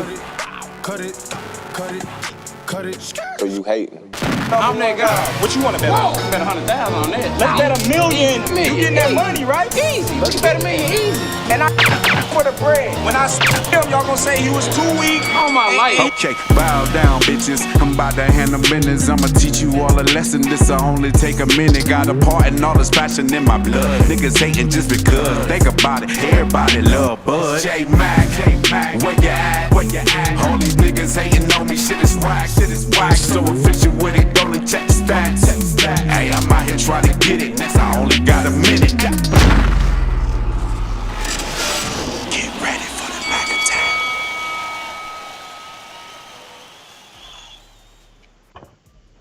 attack. Yo, good morning. Attack. Morning. You be having me two-stepping with that intro, champ. Yeah, I appreciate it. Thank you. Shout out to Justo. Shout out King for the original. For the Dillian Whyte and Povetkin, I'm kind of similar to what Brandon said on this one. I see how both can win.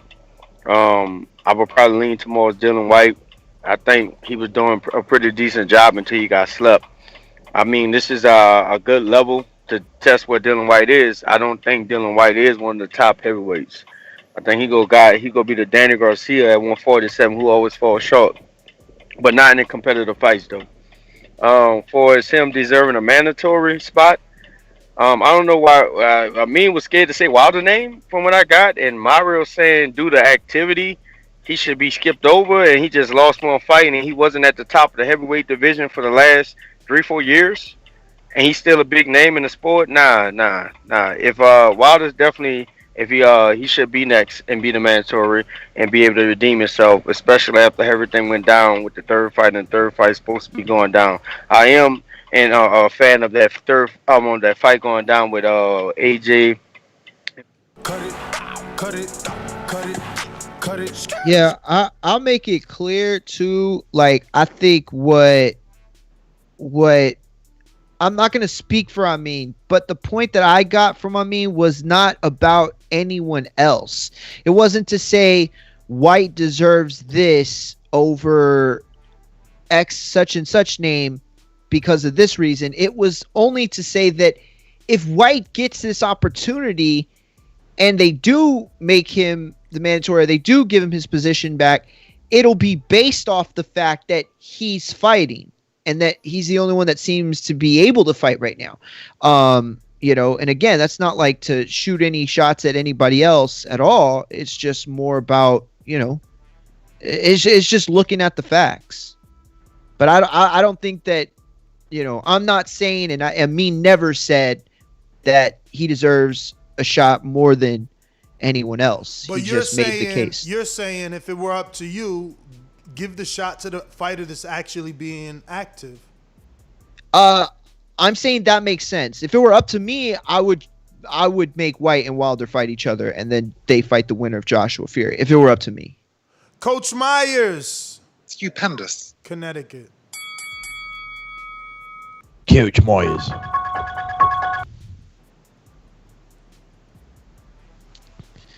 Hit him with the crickets. Yo, y'all hear me? We hear you. We hear you. Oh God. Good morning. I think it's a good fight. Do anybody know what the odds were on the first fight? Are they bigger than the second fight, or are they the same? Or man, they gotta be bigger, man. Look at yo, freaking they got White as a minus 345. Like, how is he that big of a favorite? Like I don't know why White's a favorite. I do favor Povetkin in the fight. He just fought better competition at a higher level, so I think he kind of knows what to do. White just got to tighten up his defense a little better going in that second fight. But that's it. One more thing. I think, question, when Wilder fought Fury, was that the defense of the title? Because regardless, he still got to wait a year anyway, right? Yeah, that was to enforce that mandatory. All right, that's my call to. Wilder was champ, so it's definitely a voluntary defense or a mandated defense, because I remember the WBC mandated that fight after the draw anyway. They were trying to help Fury out. We got Keem in Florida. Are you available? stupendous. And looks like a no. Rule winner 504. Rule winner 504. Rule winner 504. What up? Ooh. Good morning, folks. What's happening? Buenos dias. What up, bro? I'm not thinking just by the way the WBC rolls. I don't think that anyone that wins this fight is automatically going to be the mandatory. Like, I know I keep saying this. Ruiz is going to come into play at some point in all the stuff we're talking about. I think later this year, Ruiz takes on either the winner of this fight, maybe Wilder. Not even going to be shocked if it's Ortiz or Charles Martin. I just think that Ruiz is going to be in a fight with someone as the final eliminator for the number one spot. I just the way he's moved in the rankings after losing and not even fighting, I think that's their guy, man. I mean, Rivas moved too, remember? Rivas was number 4. I mean, he was number 5, then he moved to number 4, but now he's at Bridgeway, so that could be the reason they moved Andy up. Because Andy was 5, and then Rivas was 4, but now I think Rivas is out because he went to Bridgerweight and he's getting a shot at somebody. I'm looking here, and yeah, they took Rivas out. Rivas is no longer in the rankings. Ruiz is 4 now. He started at 10 after he lost to AJ. This is after he got... No, after he lost to AJ, he was definitely at 5. That's what I'm telling you, that Rivas was at 4 after the convention. I got to double check that. Yeah. But anyway, that's my call, dude. I could be wrong, but I just have a strong suspicion they're hitching their ride to a Mexican because it's a Mexican organization, and Ruiz is going to be the guy in the eliminator. It sounds good in theory, but again, the truth is Oscar Rivas, after his loss to Dillian Whyte, was ranked number 5 and 4. He was 5. Then Andy did what he did, and they put Andy at 5 after he lost, and Rivas got pushed to 4, and now Rivas is at Bridgerweight, which we haven't even started ranking yet, obviously, because there's been no fight yet. But yeah, you can see Rivas is no longer there, and that was off a loss. Remember, off of his Dillian Whyte loss, he got put in the WBC rankings. But anyway, who do we got? We got Hawk in Maryland. What up? Hawking them down. Good morning, fellas. Good morning. Morning. Yes, sir. The Dillian Whyte thing. I gotta say, first off, Dillian Whyte and Andy Ruiz, at least, they took the loss and they're getting back in there. Most important is you get right back in there and you get a fight. Dillian Whyte actually has been more active, so he may be looked at first as far as that WBC if he wins. But this is just my opinion. I've never been impressed with Dillian Whyte's style of fighting. I've never thought it was really he gets by, so he gets by. So, all they can do is wish him the luck that he get by. But I don't got him beating Povetkin. I think he's going to get knocked out again. And but as far as him as a person, he got right back in there and he's back fighting again. So, like I said, with any of the boxers, Andy Ruiz too, as long as they get back in and start fighting, that's it. Yo, honestly... What? What, Guan? Dillian Yeah, Whyte, that was a good one. He's right, man. Like, Dillian Whyte, he's impressive in the sense that he fights everybody, but, yo, he killed that right there. Like, he just gets by. Like, some of these fights don't look like he's on that level. Like the Parker fight, obviously, I mean, I guess he's still competitive. I don't know. It's the heavyweight division. So you're good enough. So you have people who. So check this. You have fighters who are good enough to compete at the level, but can never get over the hump, and they get credit for it. And then you have people who can compete at the level, but they're just good enough to get by. But then you have those who are just exceptional. I mean, I don't think it's that, man. Though. I think. I'm sorry. Go ahead. No, I'm done. You got to give him the credit. That's it. I was just saying go ahead. You go ahead. No, you go ahead. I just wanted to say that, like, he is beating top names, but I can get that argument that he's just getting by with those names. Absolutely, but then again, you got to look at it in the context, because if you're looking at this as a sport and that's it, then that's where you're going to fail to understand the nature of this, right? You have to understand that this is as much a sport as it is a business, if not more so a business. So you think about it like a guy who has the ability to move the needle with the people, right, and resonate with fans and become a commercial, he becomes a name, right? He can just get by. He doesn't have to create these Golovkin, moments. Like Golovkin became Golovkin because he was resonating with what he did in the ring. So when you can talk outside the ring and become a commercial fixture, then you can just get by.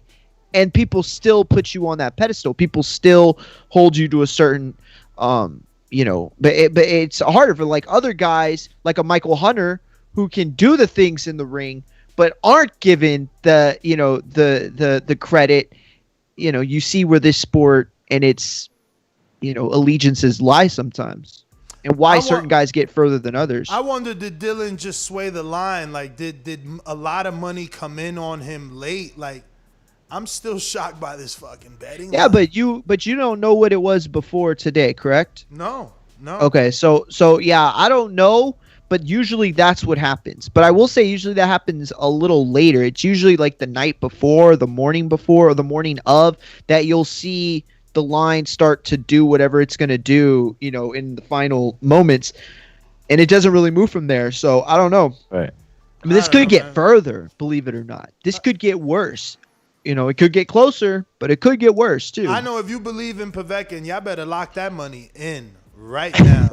It's not that I believe in Povetkin as much as I believe in math. Saying that's and I believe in science, and the math says I should bet. Yeah, that's your money. Francis came on the show the first time, and he said, "Go ahead." I'm sorry. Sorry, fellas. We got a counterpunch from Amin in Essex. What up? Counterpunch. Nah, it's see, I'm gonna stick to it because Mario summed it up for me.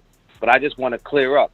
It's nothing to do with a fear about saying nobody's name. You know what I'm saying? It's trying to make sure that the argument stays clear on what the individual is focused on. So if anything, like I said, if my man feel like he got a claim to it due to his inactivity, I feel like he should have to, see what Dillian working with. Should Dillian come out victorious, or he'd have to see Povetkin, which was a fight that was discussed a couple years ago. So my man, without saying his name, got to get active.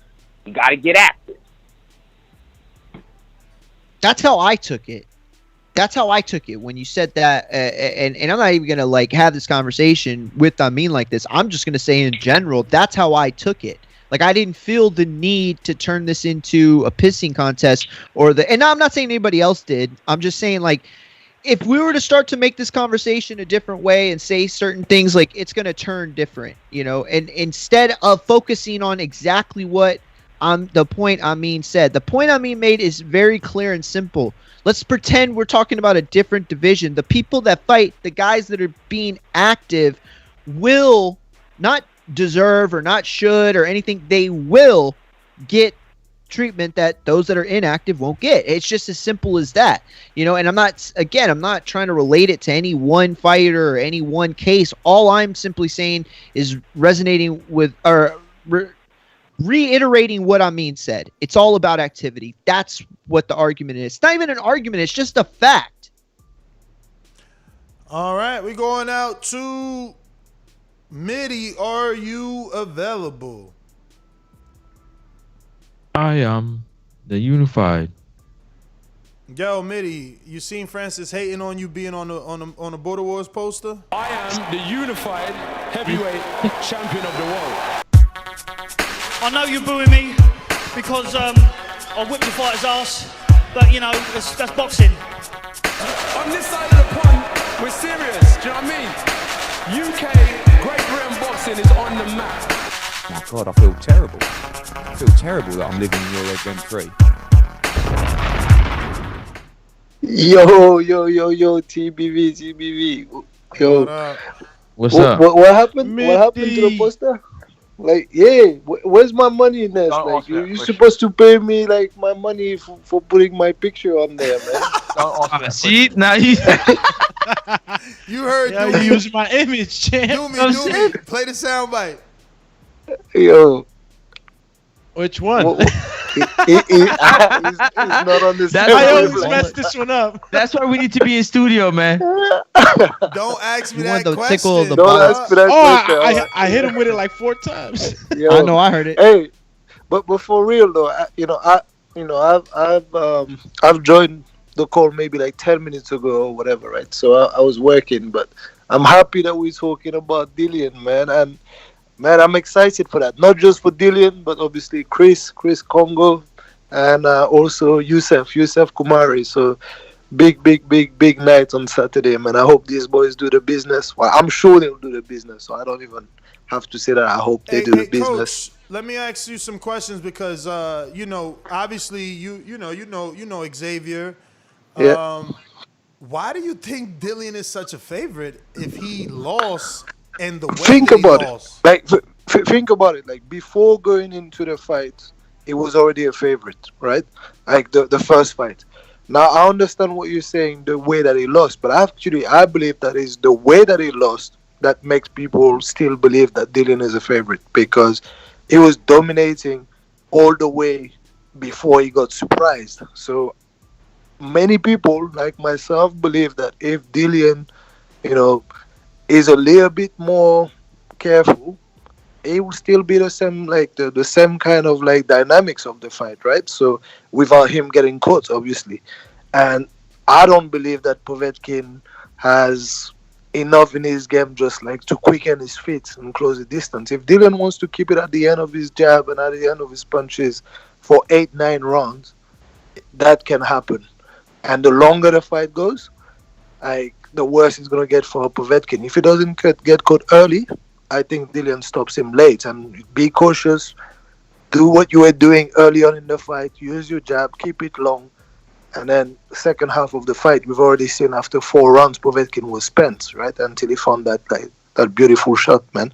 So yeah, I think that's the reason why. And that's my reason why anyway. And I'm hoping that's why other people are seeing it this way, man.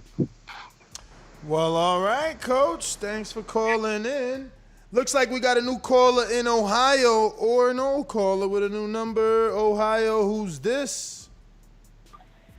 Hey, what up? This Majid, man. This my Majid, what up? What up? Yes, sir. Not much, man. I'm at work. Everybody need to like the video, subscribe to the channel, and join Patreon and YouTube members for something. But hey, man, I'm just looking at this fight like I'm excited to see the rematch. I feel like that junk that Povetkin caught him with, that wasn't luck. He kept going down low and taking it up top. Then he just switched the angle and got him out of there. So I'm looking at this like it's a 50-50 fight. But I feel like he going to be worried about that uppercut so much, he going to get caught with a hook or overhand. The same shit going to happen. His chin ain't the best. But yeah, Ness, man, I'm excited about that Border Wars too. But you seen the tape? Yeah, man. I ain't see the tape, but check this out. I'm gonna have it on. I'm gonna do it at lunch while I'm break or whatever. But I ain't worried about the opponent either way, right? I hear you, but it's it's always good to give yourself the best possibility at winning. So you gotta look at him. Yeah, I believe that, looking at tape, man, if I see a mistake, that might be something he fixed up, or I'll be fighting a new person.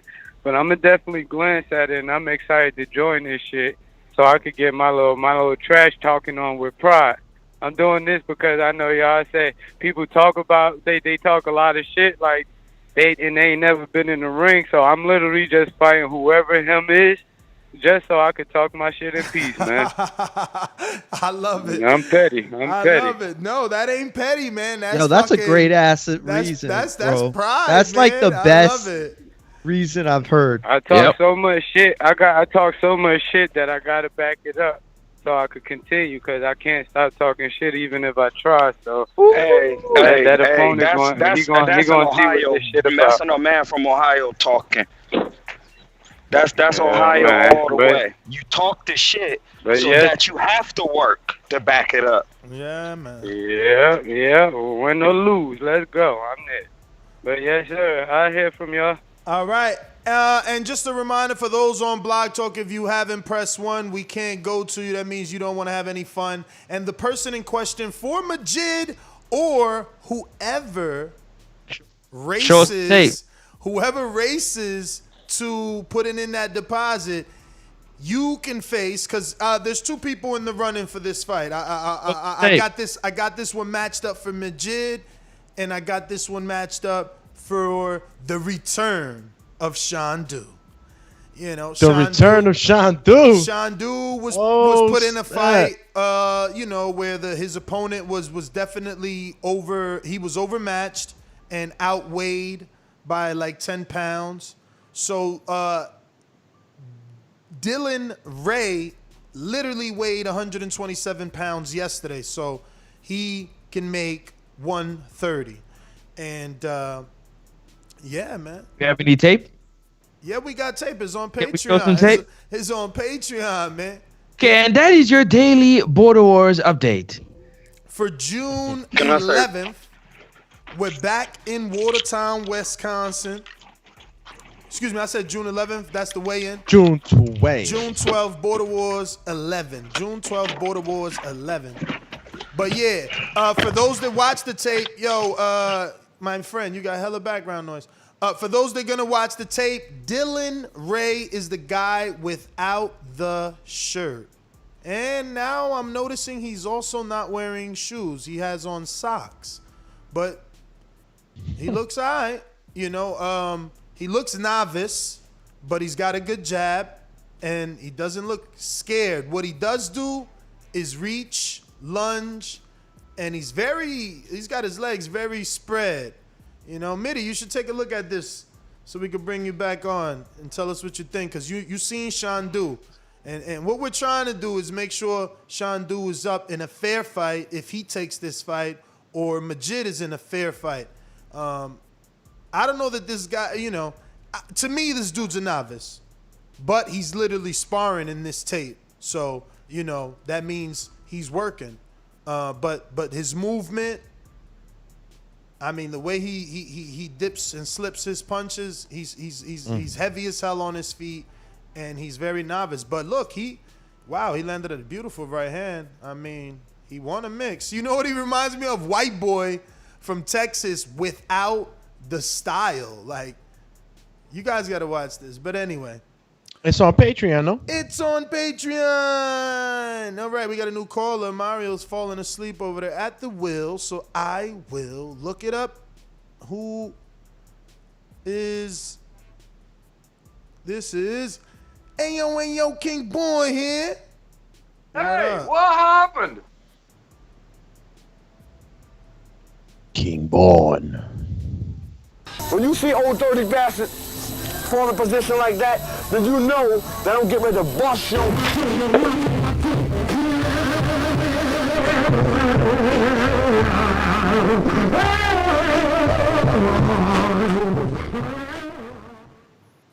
Hey, yo, Ness, you hear me, yo? Y'all hear me? We hear you. We hear you loud and clear. Hey, yo, man, what's going on with Skype, brother, man? I'm not on it, man. I can't get on the chat. I can't get in the mix, man. Skype is back to 15 and only, man. You guys allowed me to be kicked out of my own group, so I got to monitor my group now. It's only for my Patreons. It's 15 and up, man. But this is absolutely free where you call it 14255695241. So I gotta go to 15 to get. All right, so yo, I'm gonna do it this month, man. That's kind of crazy, but it's all right, though. That group was always 15, and because I was a nice guy, I allowed everybody from around the world to use it, but I was kicked out of my own group. So, But I didn't kick you out, brother. You know what I'm saying? I know. So that's why we going to 15 and only, so that I won't get kicked out again. Because there won't be nobody just there that's random and free. Okay. So listen, man, let's get the Dillian Whyte. I'm gonna get that popping. So if I get that popping today, I'll be back on. No drama, no bullshit, right? Right. No more pain. So, listen, man, that Dillian Whyte, that's like a bag of ice. You know what I mean? Perfecting like a bag of ice. He's not a cupcake. He ain't a piece of Jell-O. But you know, a bag of ice, if you hit you in the face with it, it's gonna hurt. You know what I mean? But when it melt, it ain't gonna hurt you no more. So if Dillian Whyte wins, he crying about he deserve and all that. Yo, dog, when Deontay Wilder offered you that, you didn't take it.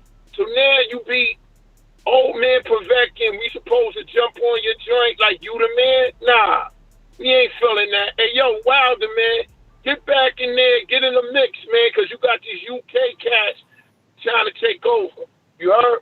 So I ain't feeling that, but I'm excited for the fight, y'all. I'm very excited for that fight. And it's a sham if a dude that knock out somebody, he plus what? He can't get the win from 1 to 6. They telling you the betting odds telling you ain't nothing going on. For 6 to 12 ain't nothing going on, but he knocked that dude out, laid him out. Now they gonna use the COVID excuse. He ain't ready. I hope Dillian Whyte lose. Word. Peace. Yo, we got a new member. Ness hit the alarm for B Water 90. Welcome. And we also got a new caller, what looks like first time caller. Hopefully, we ain't played this in a while. Let me blow the dust off this. Ladies and gentlemen, making his professional debut. Chin. Yo. Oh, man. Don't tell me he dropped up. What? Cat got Don't- his tongue like that? Don't pull a F at Jogbar. What's my man's name? Chris? Rochester, what up? Yep. Yep. You Who are ya?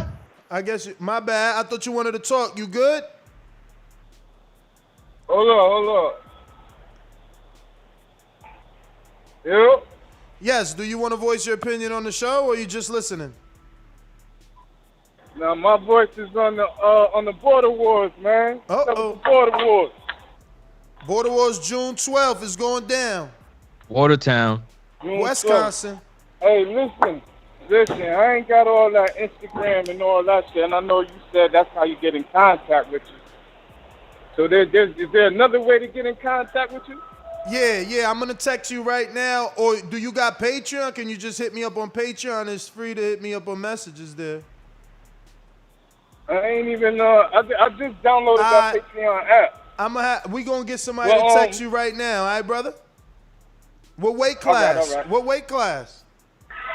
Yeah, I'm like 178 right now, but I think I'll probably try and get down to 168, 165, somewhere in there. Any experience and what's your age?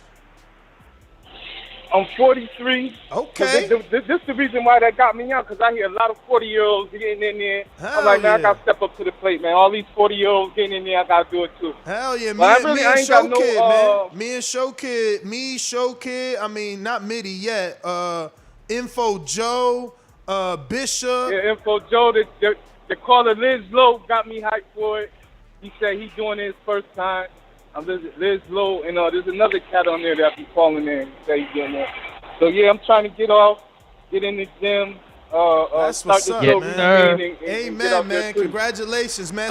Love it. So you already athletic in the sense that like you work out and stuff like that, or you play ball, or you Like, getting off the couch? Yeah. No, I'm not getting off the couch. Like I keep myself pretty healthy. Oh, that's good. As far as in that aspect, but I'm not. You know what I'm saying? I'm not no fighter. I'm not. So where you at in Rochester? Yeah. Do you know where Willie Monroe's old gym used to be when he lived out there? Yeah, I know that's that, but they not up and pumping no more. What's the caller's name? Okay. Mr. Walker. Mr. Walker. All right. So you familiar with Rochester? It's gonna be easy for you to get a gym. Yeah, I could get to the gym. I can do all that. As a matter of fact, I've been training my nephew for the national. What? You know what I'm saying? That's another part of it. What? Because he's like, if you got me fighting, I know you can fight. Wait. What's your nephew's name? How old he is? What weight class? Come on. He got social media? Nah, we ain't on the social media. He 11. Okay. He 11. Okay. He fight at 106. Okay. Yeah, so Yo, how many fights he got? we got 7 total right now. We got 7 total. Ooh, you know. I think he's like 3 and 4. He got Hey, yo, 3 wins, 4 losses. Hey, yo, you know there's going to be somebody calling your nephew out, man. I'm just telling you. I already know how he move. He going to hear this tape and hear that you got a nephew. You say he what? 101? 11. 11. Oh, my God. 106. This guy got a fighter that's 10 and 100. 100. Yep. 100 pounds. So I know he going to be like, hey, yo, Ness, can you hook it up? Set it up. But we ain't doing no kids on this one. This one's gonna be in a bar, so this is gonna be for adults only. But we could definitely maybe make that happen, man. And you said you in Rochester, so damn, yeah, that's not too close for him. But you never know, man. We gonna connect you for sure. I'ma have Francis contact you, brother. Thank you, Mr. Walker. Sure. In Mr. Rochester, Walker, signing up. 168, man. 168. Yo, how crazy is it? Hold on, he in the 40 and over club, man. Welcome. Well, Yo, but how crazy is it for some of the guys who their first ever time to do it, and it's gonna be this magnitude? You know what I mean? Like everybody else that's done it, and it's like, you know, obviously it's a benefit to have done it before, but I mean, how many guys that have competed in Border Wars many times actually have competed in front of that many people, right, Francis? I mean, Mario, that's what I'm trying to tell you. From Pittsburgh to Florida is not even comparable, and from Florida to Wisconsin, it's not gonna go. Okay, I'm sorry. And what's coming next? No, I get it. I got what you meant. I'm sorry. Comparable. So like the fact that Show Kid got that shit off in Florida and you got it off in Pittsburgh, like he had a little bit foot race. He running ahead a little bit right now. Because he I fought still in front of a think that crowd. the lights are gonna be different. I still feel like but it's for you too, know what though. I mean? For you too. That's And what at I'm least- saying. That's what I'm saying. At least Show Kid really had they put lights above him. Literally, Yeah, it was under the lights. Literally, BPE got a ladder and put lights from the top of the middle of the screen. That's the thing is, I the don't know. ring. I don't know. Like I have in my head what this thing looks like, right? You know, remember Francis when we walked in Atlanta and you looked over at me and you said, "So was this what you were imagining?" And when we had that conversation, so just like Atlanta, you had your imagining or like what you imagined, and I imagine something from Wisconsin. I imagine this big place. Do you remember, Ness? Did you ever cover a fight at Cowboys in San Antonio? Because that's what I'm thinking. Hell yeah, you that remember was Cowboys? Broner. Hell yeah, right? Oh, bro, that was the spot. Yo, I'm telling y'all. Thick ass white girls, as far as the eye can see. I'm just saying. You trying to go to marriage jail over here? Yeah, violent, but I'm just saying. But that's what I'm thinking when I think of the Wisconsin. I'm thinking of like this big venue with Mario, people. hold on. You know what I'm saying? Smoke, bar. Hold on, is this thing on? Yes. Are we live? Yes. You tripping, bro? Oh my bad. That was back in like 2013. It's gonna be big stages, man. The stage is gonna be big for you, and I just want to make sure you, my brother. I want to make sure you prepared. You know what I'm saying? You understand, like it's gonna be big. Like it's 4 or 5. I mean, it's like I mean, I'll be honest with you, and I don't want to put it in a way that sounds like I'm saying like or like being mean or anything, but I mean, TBV is getting back to, you know, live shows sooner than, you know, like 85% of, you know, promoters and shit. You know what I'm saying? Like I'm talking about like regional promoters and, you know, local promoters, stuff like that. So I mean, it's truly a blessing. Yo, and wait till Francis tells y'all what he got cooking for the Oh, next one. shit. Yo, does anybody Who's that? What? Who's that? What? Did y'all hear like a pop, like a loud pop? No. Is that me? Mario, you need a new studio. Yo, it's that Rice Krispies you got next to the mic. Do you guys remember who It's the was? Dorito Do you guys remember who was who was the caller from Ohio? Because you got new on no name on the list, but I thought we went to him. Oh, Ohio. was that who it was? It was Mr. it Walker? was Majid. No, Oh, it was Majid. Yeah, that's Majid work phone. Put Majid work Okay, phone. so I'll put Majid work phone on there. Yeah. Davidian, Buffalo Falls, what up? What's good, TBV? What up? What's good, Mario? Francis, Troy.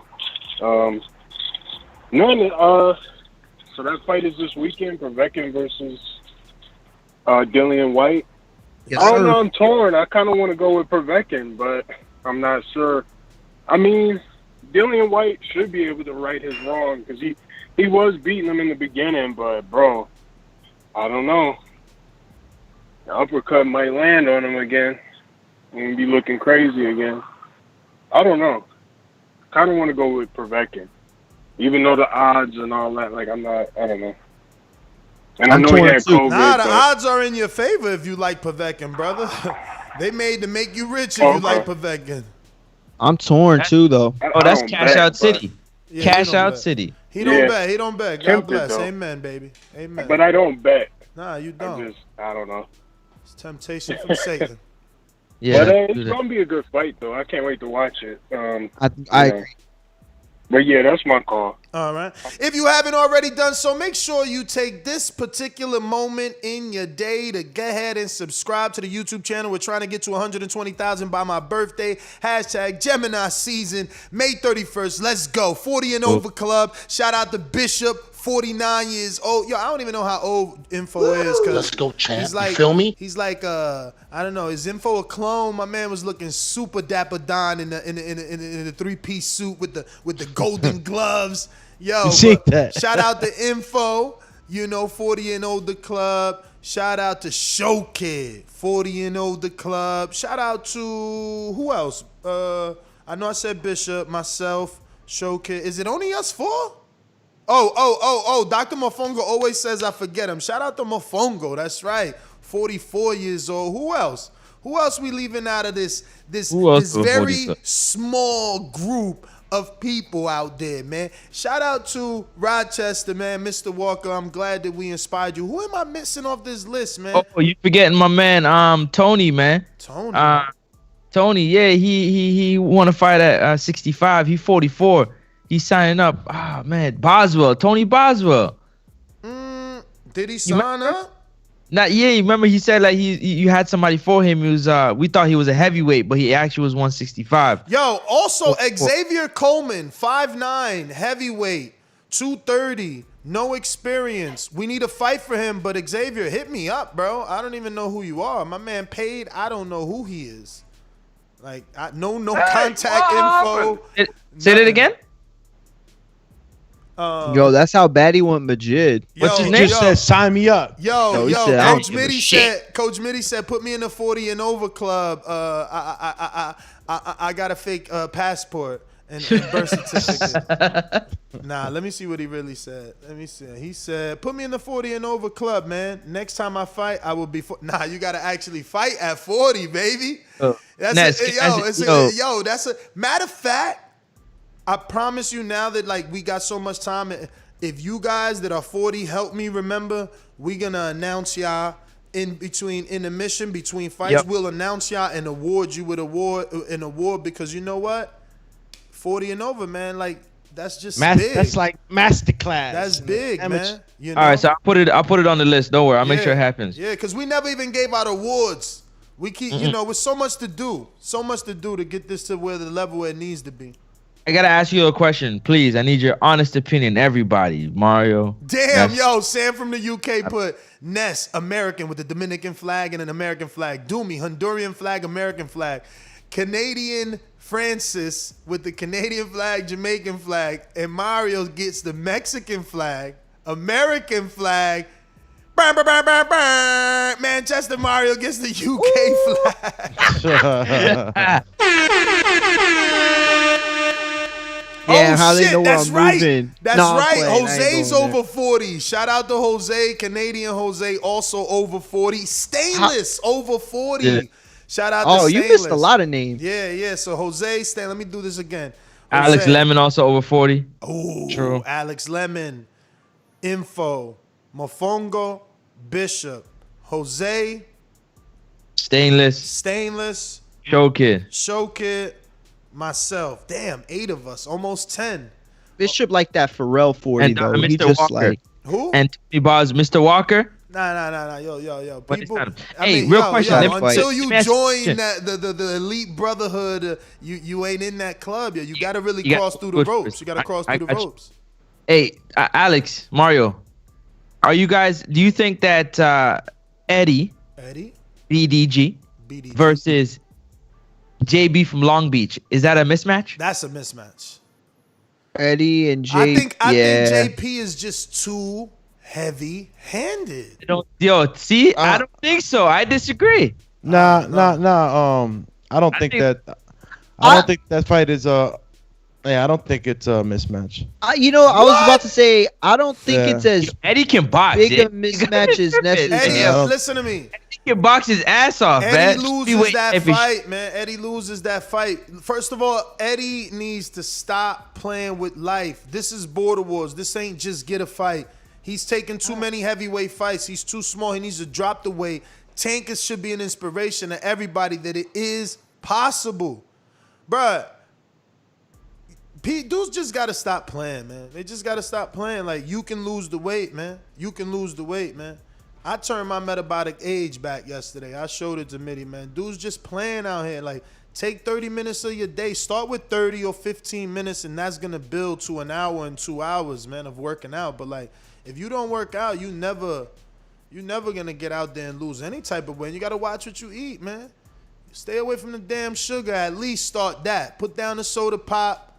Put down all the damn, freaking sweets. Start there, Don't put so much sugar in the coffee. You want to have the hamster Mario cheeks, then you're going to fall like Mario did, man. 3 times. 3 times. 3 times. Mario, that's 3 crazy, times. yo. You really got to win, man. There's so much weight on them big-ass shoulders of yours, man. No, the chat. You like Dillian Whyte. You like Dillian Whyte. You like that's Dillian why Whyte. it's like, yo, you like Dillian Whyte. Slight favorite, but mad weight. 2 losses on. I mean, what do you do with 2 losses? it's like I'm afraid to see what happens. You're not with saying you you saying it's like a lot of pressure. Is that what you're saying? Absolutely. Yeah. Okay. No. I wasn't saying you're wrong. I'm saying like that's because you. I don't know. You said it a little weird, but yeah, I'm not gonna. I mean, I don't want to lose 2 times in a row. Like, nah, 2 times in a row. That means that you. I wouldn't quit though. Bro, I wouldn't quit. No, but I would keep fighting until I get a win. Like, I'll be honest with you. But the thing is, if you lose to Show Kid, the next person I gotta match you up with is like Santiago. Me. Whoa. I mean, Santiago, dog. Santiago's like 0-3-1. That's what I'm saying. Yeah, but he's the only dude that's like 0-3-1. Like, he ain't got to win. So it's like, damn. But that's, I think, the problem sometimes is you talk about guys with the losses without like using the eye test. Because I know that you don't use the eye test. I know what Santiago brings, man. I know what he brings. It's still he brings a lot of heart though. It's still a tough fight for you. I know. That's what I'm saying. But that's where you're at.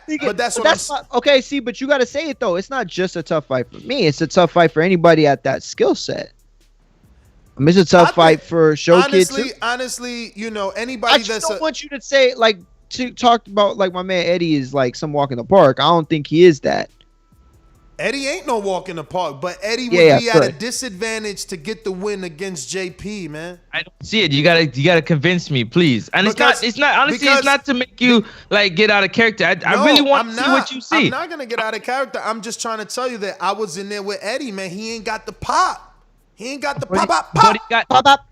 But Ness, you're also like 6-7 inches taller than him. JP is not. Dog, JP is 6 feet, but he is a tall. Do me, why you always quiet? You be doing pad work with these dudes. You add nothing. I'm letting y'all cook. No, you gotta jump in. You gotta jump in and be like, yo, I've seen Eddie from a referee standpoint, and I've done pads. Agree with me. No, not even. I get shut down. Listen. He don't even gotta agree. He could come in and shut me down. He could be like, yo, I've seen Eddie from a referee standpoint. I've watched his fights from the inside and out. I've also done pad work. I've also done pad work with JP. Spent the night in the same house with JP. It's a good fight. I don't care what you said, Ness. Fuck it. I think it's a good fight. Francis asked me the question. Well, listen. I answered it. It's not a mismatch. It's both not a mismatch. know- Now you want me to give you the breakdown? Yo, JP never stepped in a ring. He's very, very, very green. Yeah, he looked good hitting mitts, but mitts ain't everything, brother. You could be punching mitts and say that he got power. Yeah, he got power, but you got to land that power too. And then you got to practice, and then you got, JP has a lot of catching up to do to get to the skill level where Eddie is. Yeah, but that's the thing, dog.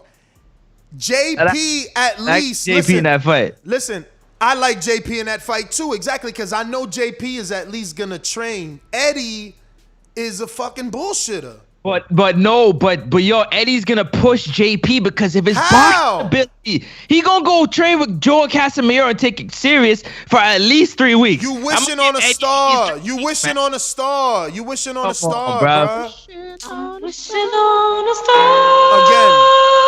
Again, listen. Again, I hope this doesn't come off the wrong way, and I know it's gonna come off the wrong way. But I'm gonna still say it. If Eddie didn't fucking train for me, what the hell makes you think all of a sudden this time he's gonna train? Because he's not as big. JP's not as big. Don't you get it? That's the point.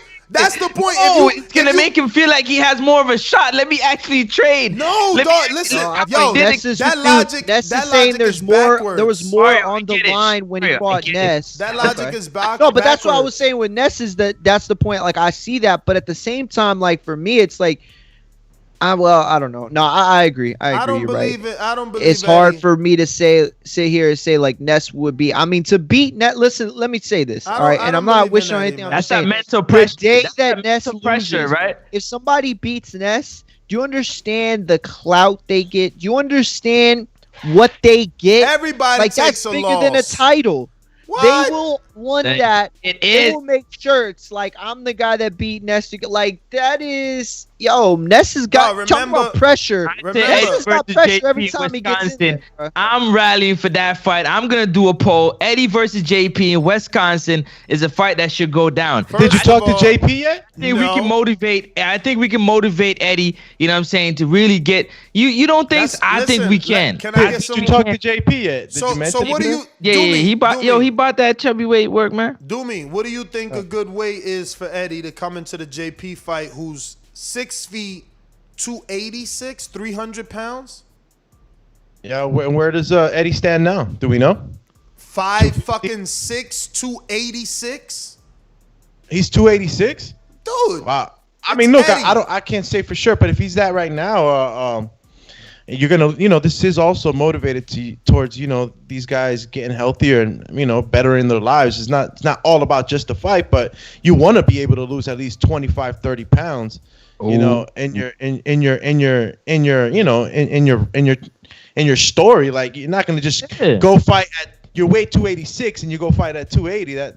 That's not good either. Bro, this is that's about what getting these healthier. guys are doing. It's not many of them it's not many of them really taking it serious, especially the bigger dudes that the weight is easy to come off. They not showing up 30 pounds lighter. They just not. You can't expect Eddie to be there at 256 when he's already fought 3-4 times and ain't done that. And for this matchmaker with his novice matchmaking skills, instead of working under me, he's trying to like branch off into his own.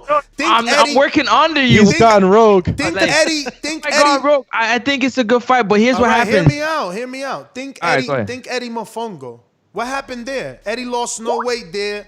He couldn't stop a novice in Mofongo, and Mofongo actually made it competitive. And Mofongo don't punch as hard as JP. And no, Supermax, I'm not saying JP punches harder than me, but I'm saying Eddie at 5'6", who deserves to lose weight and deserves to get a win, we don't need to keep matchmaking him as a heavyweight. That's what I'm saying. He's not a heavyweight. But you know what, Ness? The fact is that he is a heavyweight, and even though I he's put a lazy 30-pound, person. weight limit, He's a lazy person. He's a lazy person. They're not going to lose that much weight. He's a lazy person, and we should stop matchmaking him until he does the right thing and loses the weight. If he wants to show us like, all right, guys, I'm serious. Look, I'm 220. Then we will match you with a chubby weight. But I'm not going to keep matching you and you showing up at the same fucking weight you signed up. You bullshitting. Anybody that goes for Supermax, smoke him out, Jay, it don't matter. This ain't only about machismo. It's about your fat asses losing some fucking weight. This is true. In some effort. That's 100%. That's what I'm saying. I agree with it, man. I agree 100. You got to put in some effort. That fight can be stipulated. Both guys can be weighed in. If they weigh in at a certain amount of weight, they have a weight stipulation of a mandatory loss of 20 pounds. And then if they're committed, signed in already, and they don't lose the weight, that's on them. You got to put that extra sense of pressure, because if not, you're not just going in there like Ness says for machismo. This is so much more than that. Yo, see, this is what I'm saying, man. They'll never understand retirement. Look, we got Boxing King 22 who says, Nesta, I'm from Chicagoland area. I've been listening to your show since you started, bro, about 10 years ago. There you go. I want to fight in Wisconsin. I'm 38 years old. Let me just ring the alarm. Shout out, my friend. Yes. Hit Hashtag me up, buckle up, man. Buckle up, man. They coming in. Hit me up, Instagram or Patreon, please, and let's communicate. Let's get you all situated. What height? What weight? What height? Yeah. Let me hit you with the form, baby. Answer some questions. Yo, let me just announce that we got so many 140-pounders signed up and paid. Shout out to Isaac French, signed up and paid. Shout out to James Treefy, signed up and paid. Shout out to Donnell, signed up and paid. Shout out to John in Michigan, y'all. Yeah. He been listening. Yeah, he been listening for a while. 140, signed up and paid. Yo, this one is bananas. Ness, do you know why? Can I tell you why? Why? Oh, why? What I'm saying. This is what you guys not understanding. The fact that you get an opportunity to do something that you love to participate in every single day. Your whole family is a part of what you do with this boxing stuff. Your wife, your girl, your kids. To get in there and actually do it one time and can document it, you can't give up that opportunity, man.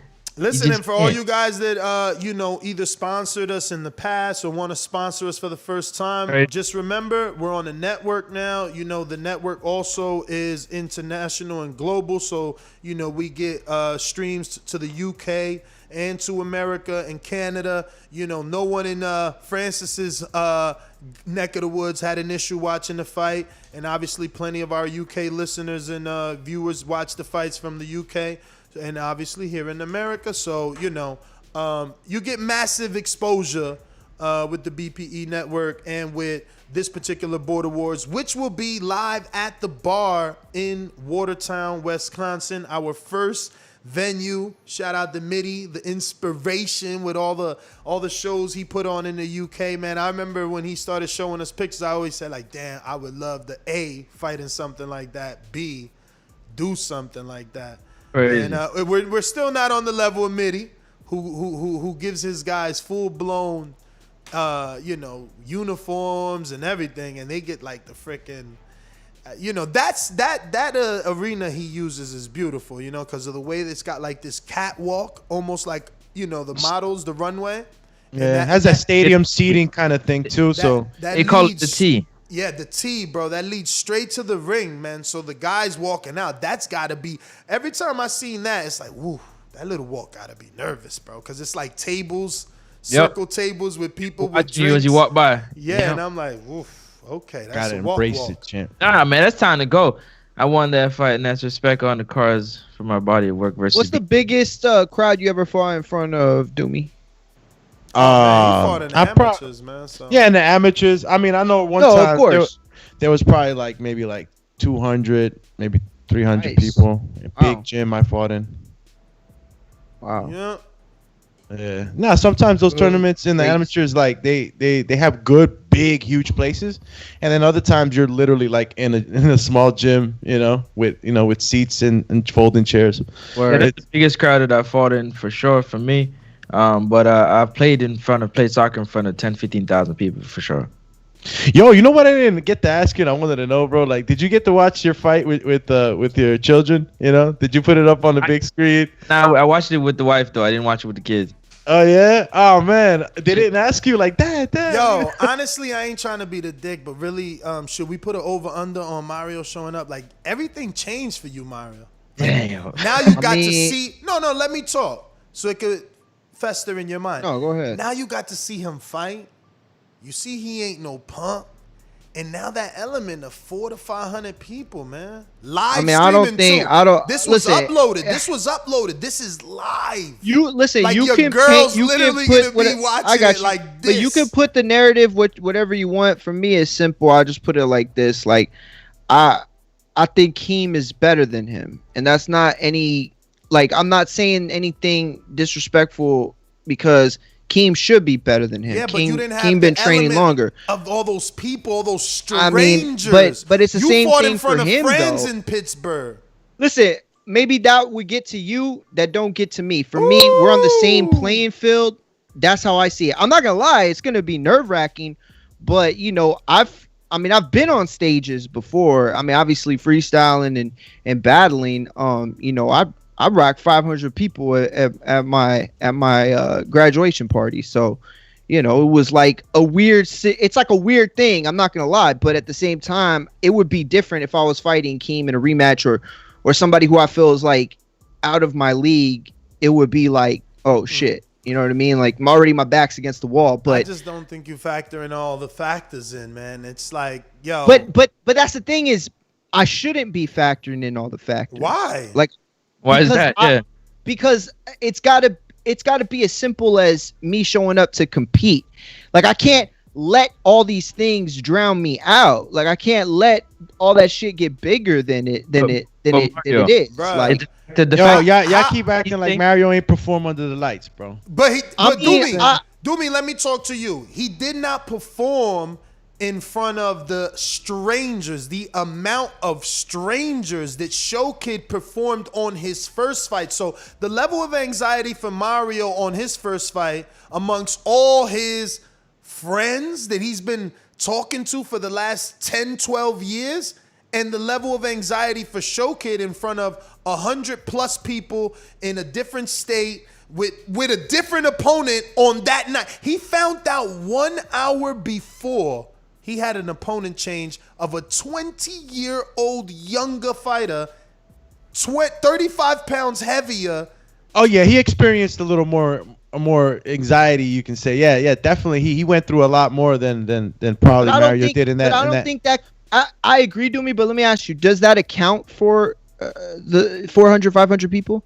Like, regardless of what he had over 100, Mario, easy, over 100, easy. All I'm asking is, does that nullify? Listen to me. All I'm asking is, does that nullify the 400, 500 person factor? What you know it what I'm saying? does, like, that's my question. Can I jump in? Let me jump in. The reason why is when. Let me say this. It softens it. It softens it because. No, he didn't fight in front of 4 to 5, but he fought in front of over 100 strangers. It softens it for him. Where you have not had that. That could affect people differently. I mean, exactly. If Mario walks in there and he says that he's a. Let me add to it real quick. Just right back up what Ness just said, because when 100 people, when Showkid heard, from 100 people from getting punched or getting hit in the ropes, it sounds different when it's from 5 people. Like, it's a different effect. Like, a lot of things going through your mind. Like, Francis, you know what else happens? You reacted. What did Stainless do? When you came out and everybody thought, we're going to keep a little slow pace, Francis said, boom, big ass right hand. Stainless said, and he went out on the attack. And that's what I'm saying. You're going to react off the crowd because you never fought with a crowd. So when they think you hurt, you got to show them you not hurt. Exactly. I think, though, the problem is that's all stuff that happens while you're in the fight. Like, again, you saying if you let it build up, if you let it get in your mind, I'm sure it does affect you. But I didn't even think of any of that.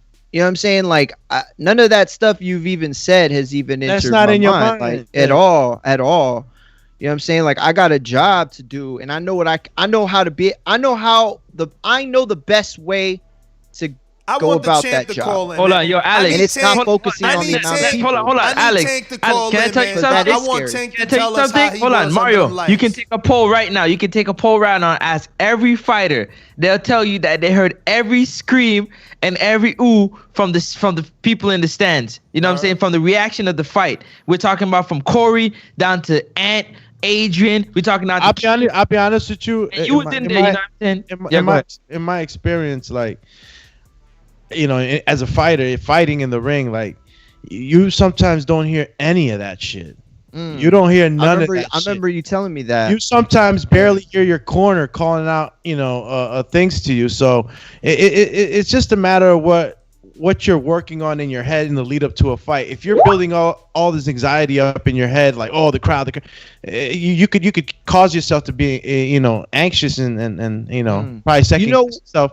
But you're not, bro. Once that bell rings, strangers or not, like, the only person that you're going to be worrying about is that guy. And yeah, you'll, like, as a commentator, Francis, Ness, we're hearing those oohs and ahs, in a different perspective. And we sometimes try to apply it to the fighter. But trust me, man, when you're in there, and I know looking back, Ness, you yourself can attest to that. Like, you don't hear certain things, Oh, man. You don't hear certain things. And the way we're moving now, there's nobody allowed to be on the fucking apron, hanging off the ropes, screaming. Like, we've come such a long way. Now it's to the point where get off the apron. You know what I want to remind you of, Doomy?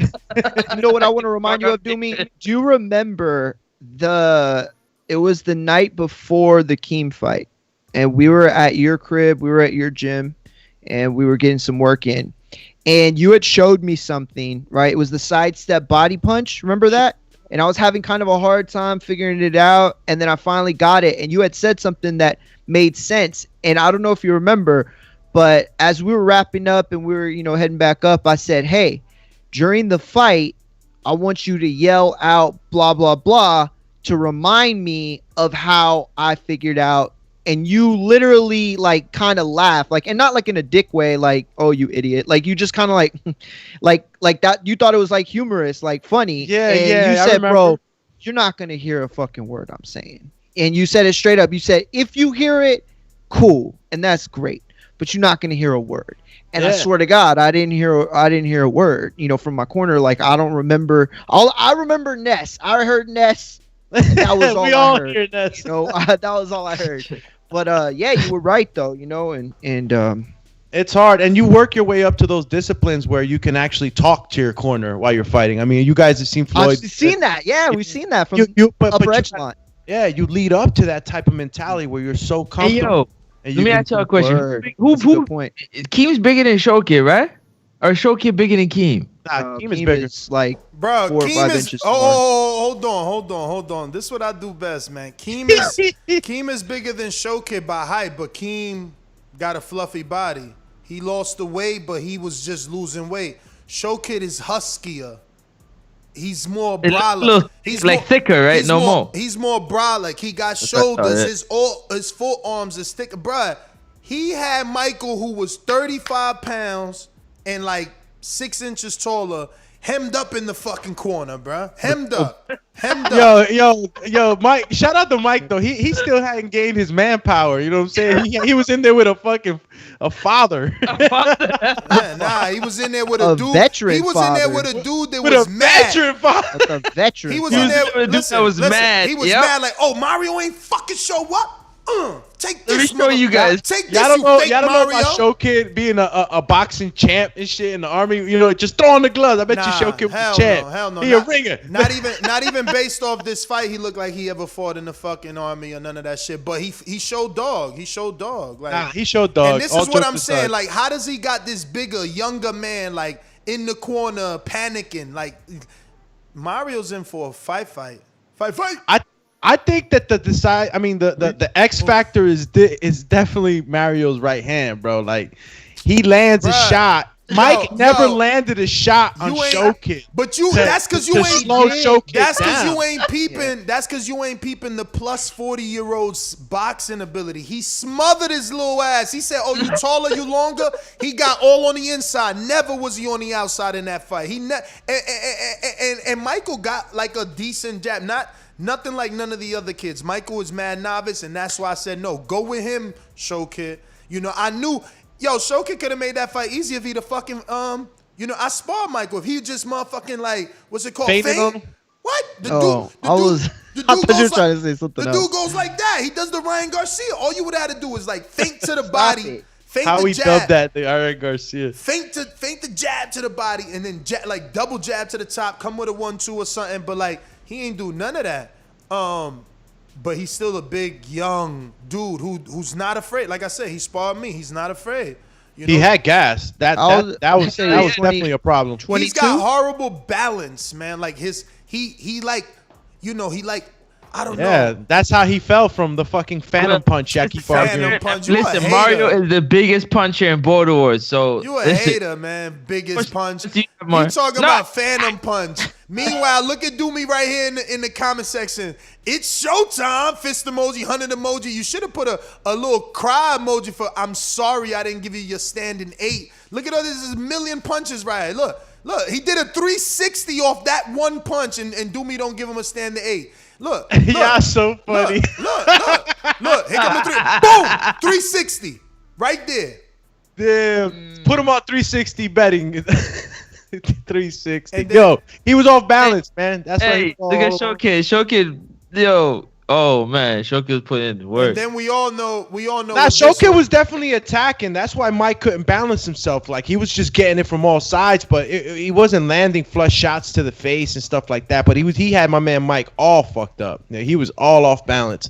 But that end of the second round and leading into the third, you know, you gotta talk about Showkid's gas tank, man. He turned away a couple of times. He had me worried. He did. You know, he did. I didn't want to call the fight, you know, because once you turn your away from your opponent, you showing me nothing. You telling me you ain't got it, but you know he turned back around. You know, I'm not gonna say what I think because obviously you were the one in the ring, but it's such a like I don't know what happened. Right, like in real life, like it was either a knockdown or it wasn't, right? But that angle and the way that it like took place, it just looks so coincidental that it has to be a knockdown. In your like visually, do you get what I'm saying? And we've talked about this before, Doomy. It's like where things look a certain way, so they make you believe. Yeah, Showkid's knockdown, so it makes you believe it. So it's like the knockdown. No, not at all. Not at all. Let me make sure I'm saying this correctly. What I'm saying is I don't know what happened, but from that angle, it's tough to assess anything else. Like, that's the worst angle for us to know the truth. It's the best angle if you want to argue it's a knockdown. It's the best angle if you want to have that debate and you're on that side. But there's a bunch of other angles we could have took that it wouldn't, might not look like one. So it's like, it's a weird situation. Yeah, I just slowed the tape up and I watched it millions of times. Punch never connected. So if PPE graces us with another camera angle or somebody in the audience that had another phone, Doomy, can you do us a favor and send us the video that you say you slowed down and you can see it's not a punch? Because again, and I'm not being sarcastic. It's the BPE network. That's where I slow it down and I go back and forth. Just hear me out. I'm asking you to send whatever it is that you have, right? Please, because what Showkid has on his Instagram shows the punch connecting. Yeah, no, I commented on his Instagram. The video that he has with the little, with the actual BPE network that, they had a split second, replay of it on the left hand corner. You can't even see it right. First of all, on his IG post, you can't fully see that. Dude, we are screen sharing it. You might want to look. I don't know what the hell y'all keep talking about. Like, this is what I'm saying. I've been screen sharing this shit since it, like. What are y'all talking about? I'm gonna cut a clip right now for you and send it to you in slow motion. And that's what I want. I want you to show us what you believe, because this shows a kid who gets hit with a right hook. His face reacts before he falls. Look at his face and neck. You see his face whip to the left, like he gets punched. Like, that's what I was saying. But like, look, if you have never watched a movie in your life, listen to me. If you've never watched a movie in your life and you go and watch like some old school Steven Seagal shit or like Jean-Claude Van Damme, now you calling this a stunt double? Stop it. I'm not saying that. You're trying to put me in this like. You're trying to make me argue this. I'm not trying to debate. All I'm trying to say is the angle that we have, it makes like it leans towards a knockdown. So all I'm asking is for another angle. I'm asking for the angle that doesn't show the punch landing, because this one shows it. Exactly. Hey, Alex, you know what though, Alex? I'm chopping it up right now. Hold on. You know that he's consistent because he was jumping on the referee the same way in Atlanta, so he's consistent. Bro, they know what it is, man. Y'all know what y'all seen, man. Mario, remember that? He was giving the ref shit in Atlanta. You remember? Oh yeah. Yo, let me Oh, get do I? to Shit right here. Oh, I remember. Ness wants to be the commentator, ref, and promoter Let at me- the same time. Oh, my Let me God, go to I have nightmares of that sometimes. damn. Keem just called out Eddie. He said, if you make 215 pounds, I'll fight you at 215. Eddie's 275 deacon, which means allegedly. Keem is offering him a fight at 215 and he'll pay his fees. He want to whoop that boy. You know I beat that boy. But we got who who our Canadian promoter was hyping up. Heavy-handed Jay's in the building. And Who that? Smoke him out, Jay? And Eddie's heavy-handed Jay. And Eddie is awake, so I don't know. I guess maybe we can make this JP fight. from Long Beach? Long Beach in the house. Yeah. I got JP versus Eddie for the chubby weight championship. You know what I'm saying? Damn, championship? The championship. off the rip, and I got JP. You dig? What, you got a belt that you just made? Yo. What's up? You. I saw the fat signal in the sky. I saw the fat signal. So you know I had to respond. Chubby weight champion. What's up, y'all? Chill. I don't know, JP, man. They keep talking about these power shots you was throwing, man. They want to know if you match up. I'm gonna give y'all. Here's y'all gotta see. Y'all don't got, and I know that big boys is kind of an anomaly, especially big boys in athletics. So here's the math y'all gotta know. One, how much did that guy weigh when he graduated high school?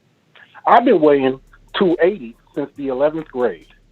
That's very key to know. And then once you know it, you got to understand what math is involved in that. So there's a large difference. There's fat boys, there's big boys.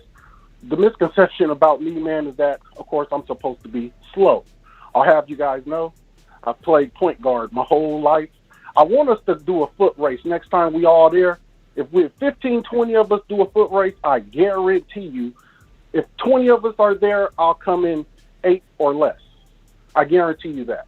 But that's the misconception, man. But I think Ness got the right eyes here. But I'm down for that one. That one would be fun. Yeah, I mean, he if you've been naturally that weight for that long, obviously, you know, you hold it better. That's what your natural weight is. What do you mean Ness got the eyes for it, man? But the skill disparity is still there. He means believe Ness when he says he beats fucking Eddie. I believe it. I was one calling for the fight. Like, I want Eddie to get in shape, but I think this would be a fight. So basically, you trying to serve Eddie up. You know he's gonna lose. And I think this still is a fight. Other than your big ass, Jay's big ass, Kendrick's action figure looking stuff, he gonna fight somebody that kind of look. You know what I'm saying? Eddie better off fighting fucking Supermax, Santiago, and Mofongo. He got to draw with Mofongo. Let him avenge that, man. You trying to get him murdered, man. You trying to get him murdered for the sake of entertainment. Y'all hear this, y'all? Be careful who you signing next up, though. Next up in the Don't put spot on my name. Get out of here. Don't put spot on my name. Next up promotions trying to serve you up promotions. We got Tank Furman in Texas. The unified champ at Cruiserweight says Florida was fire. You can hear the screams outside. But then again, when you locked in, you block out all the noise. Hashtag target locked in. Hashtag jabs for days. He did have jab for days. The CompuBox on that, I believe he came in 4 punches less than the greatest fight with the most amount of punches thrown. Let me double check that because we did do an official CompuBox for all the fights. And it looks like for Marvin versus King. Marvin threw 50 jabs. Well, 50 punches the first round. 42 the second round, and then picked it back up in the third with 44, with a total of 136 punches for Marvin and 75 for Keem, which is a lot when you consider the way that it looked. It looked like Keem was not throwing that many. But the most punches in the fight go to Alexis versus For Sure Fire D. Right? No, wait. Sorry. The most punches in the fight goes to... I don't know. What the fuck? It was... Okay. It was Alexis and For Sure Fire D. Because Alexis had 2 more punches than Marvin. 138. But For Sure Fire D had, quite a few more than Keem, where Keem only landed or threw rather 75. For Sure Fire D threw 97. So yeah. So that's where we at right now. We're gonna get better with that too. That's also gonna get better too. Yes, we do have Punch Tracker. We had a live person doing it, and we also had him go back and do it once the fights went out to just get the number, make sure it was as accurate as it when he's seen it live. And he's flying out, so he's gonna be doing it live again. So dope. But things on the way. Some other big things on the way. Trust me, man. Yeah, man. Shout out to Protect Yourself at All Times and Adrian Clark back for another one, sponsoring us with headgear and gloves. And this time around, shout out to Dillian Whyte's trainer, Xavier Miller and Bravos, sponsoring us with waist protectors to keep your little bolitas safe. Shout out to Stainless for making us look for a sponsor after alleging that Francis hit him in the marbles. Francis, do you remember hitting him in the marbles? I don't, but if I did, I apologize. I mean, you don't have to. He should have wore a waist protector, which he was instructed to do by the, commission and the referee, and he chose not to. Too, so, but Yes, but we got Coach Myers Boomerang. Hey, yo, I ain't got nothing. Keep the show going. Do me, check your inbox. Got you, champ. He's setting up that next session. Coach Rivera says, I've been in the gym. As soon as I can travel, I'll be going for all heavyweights. Don't matter how tall or how heavy.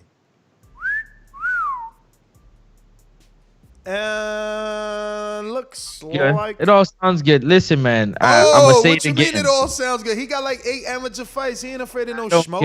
I don't care. Listen, when you haven't done it, listen, when you fight in inactivity and you get in there and you trying to think, okay, yeah, I used to do this. I can get it back again. And you get punched in the face like Mike Tyson says. And 100 out of the 400 people is like, oh my God, you gotta stop the fight, referee, you gotta stop the fight. He's hurt. And you might not be hearing all this shit, but shout out to Big Nick. Hold up. Shout out to Big Nick, y'all. Shout out to Big Nick. He said, Ness, I can get you guys 2 set of punch trackers on Amazon for each fighter to wear during the live fight, and sponsor that for TVV, as I love you guys. Thank you, Big Nick. I ain't never think you... Yo, shout out to Big Nick. Now we have punch trackers. We could put those on pre-fight. You know what I mean? All you got to do is send it, Big Nick. Let me know when, either you're going to send it and have it delivered. You need my address, or you're going to send me the money. How you going to do it, champ? Let us know. Shout out to Big Nick, man. That's what we talking about. We gonna grow the brand. Yo, why y'all get so quiet, man? Nah, I just hit you up with the clip on the production. He's working for you. He's not done. He's coming for you. Nah. And look, pissed him off and talk shit. Sorry, Doomy. Let me get on you a little bit. He pissed him off and talk shit. He's coming for you. Go ahead. Listen, and it's not even coming for him. It's just I'm trying to give everyone. No, it's still going through, but I'm not trying to paint a narrative, right? But I want everybody to pay attention to my eyesight, how I'm staring at the fighters' faces, and I want you to pay attention to Mike's arm, his left arm, all right, as he stretches it out because he didn't want to get hit and he was gonna fall. Showkid's punch goes over the left hand, all right, which already takes out a bit of that mustard. and it completely misses. When you see Mike turn his face, it wasn't because a punch hit him. It was because Mike was trying not to get hit and not trying to fall at the same now he time. rolling with punches. Now Mike rolled with punches. And he didn't do it on purpose, bro. He was off balance. He got lucky that he was off balance, because if he would have been planted, Showkid would have landed that shot and it would have hit him. Do me turning Mike into Floyd Mayweather live on air so that Mario shows up. You want to clown right now to discredit, but like the video is there, No, I did it in slow motion, so you'll literally see Mike go up and back down. Listen, I want you to be right. I don't want Mario to be afraid of fucking Showkid. I want Mario to show up. Look, he's even gone off the screen already ever since we started talking about this. Let's find it. You got the clip, and we got this, and we're gonna go hit. Matter of fact, should we do a movie? We're gonna do full screen on him. Oh no, not that. Sorry. You want to get the full visual. Yeah, we're gonna take ourselves out. We're gonna go full screenando on him. Bam. Bam. Bro, you showing us the same shit, man. Nah. Oh, look at him. He put the rewind, y'all. That shit definitely clipped lippy. Look. Bap! Bap, bap, bap! Bap, bap, bap! Look. Oh! Yes. Definitely shows it. Definitely shows it. And it is like Doomy's glove gate. I'm telling y'all, man. Let's rewind. I'm gonna loop this, man. We got time to loop the video. We gonna loop it. Yo, look, man. If it would have been a shot, I'm telling you, I would have gave it to him, bro. I would have gave it to him. He didn't connect. And look, yo, I'm telling you, if Mike would have been on his feet, planted, balanced, he would have got rocked. He got lucky. He got lucky that he fell back the way he did. That shot would have landed. It would have definitely had a lot of mustard. Shout out to Carlito for acknowledging Big Nick, for getting us the punch trackers for Border Wars 11. Big Nick from the UK, official TBV sponsor. Oh yeah, Big Nick. Shout out to Big Nick, man. That's the homie. That's what's up, man. That's what's up. Yo, any fighter, y'all need to shout out Big Nick, man, and send that love. Because that's big, man. Now he took us from using the eye to using computers as well. So shout out Big Nick, man. We got a caller. Mario ain't doing his job. Let me see who's this. Who this? Mike. Who this? Mario. Black Talkie. Got it. Oh, that's Showkid. That's Showkid. He said, say my name twice. I pop up like, what up? Speak of the devil, and he shall appear. Should I stop? Okay, go ahead. Ain't no devil here. It's just Mario's worst nightmare. Showkid, what up? Now. He took it boxing bars on you. Oh, you hear me? Yeah. Do you hear Doomy trying to discredit your knockdown? That still shows a knockdown in slow mo. I'm still screen sharing it. Now what happened was it was real slippery in there. It was like baby oil on the thing, and he slipped, and then he rolled with it because he knew I was about to hit him. He rolled with the punch. That's why his head moved, and he fell so hard. So many people slipped that night. Even when Corey Frank uppercutted that dude, he slipped too. He missed that one too. He slipped too. It was a lot of slipping.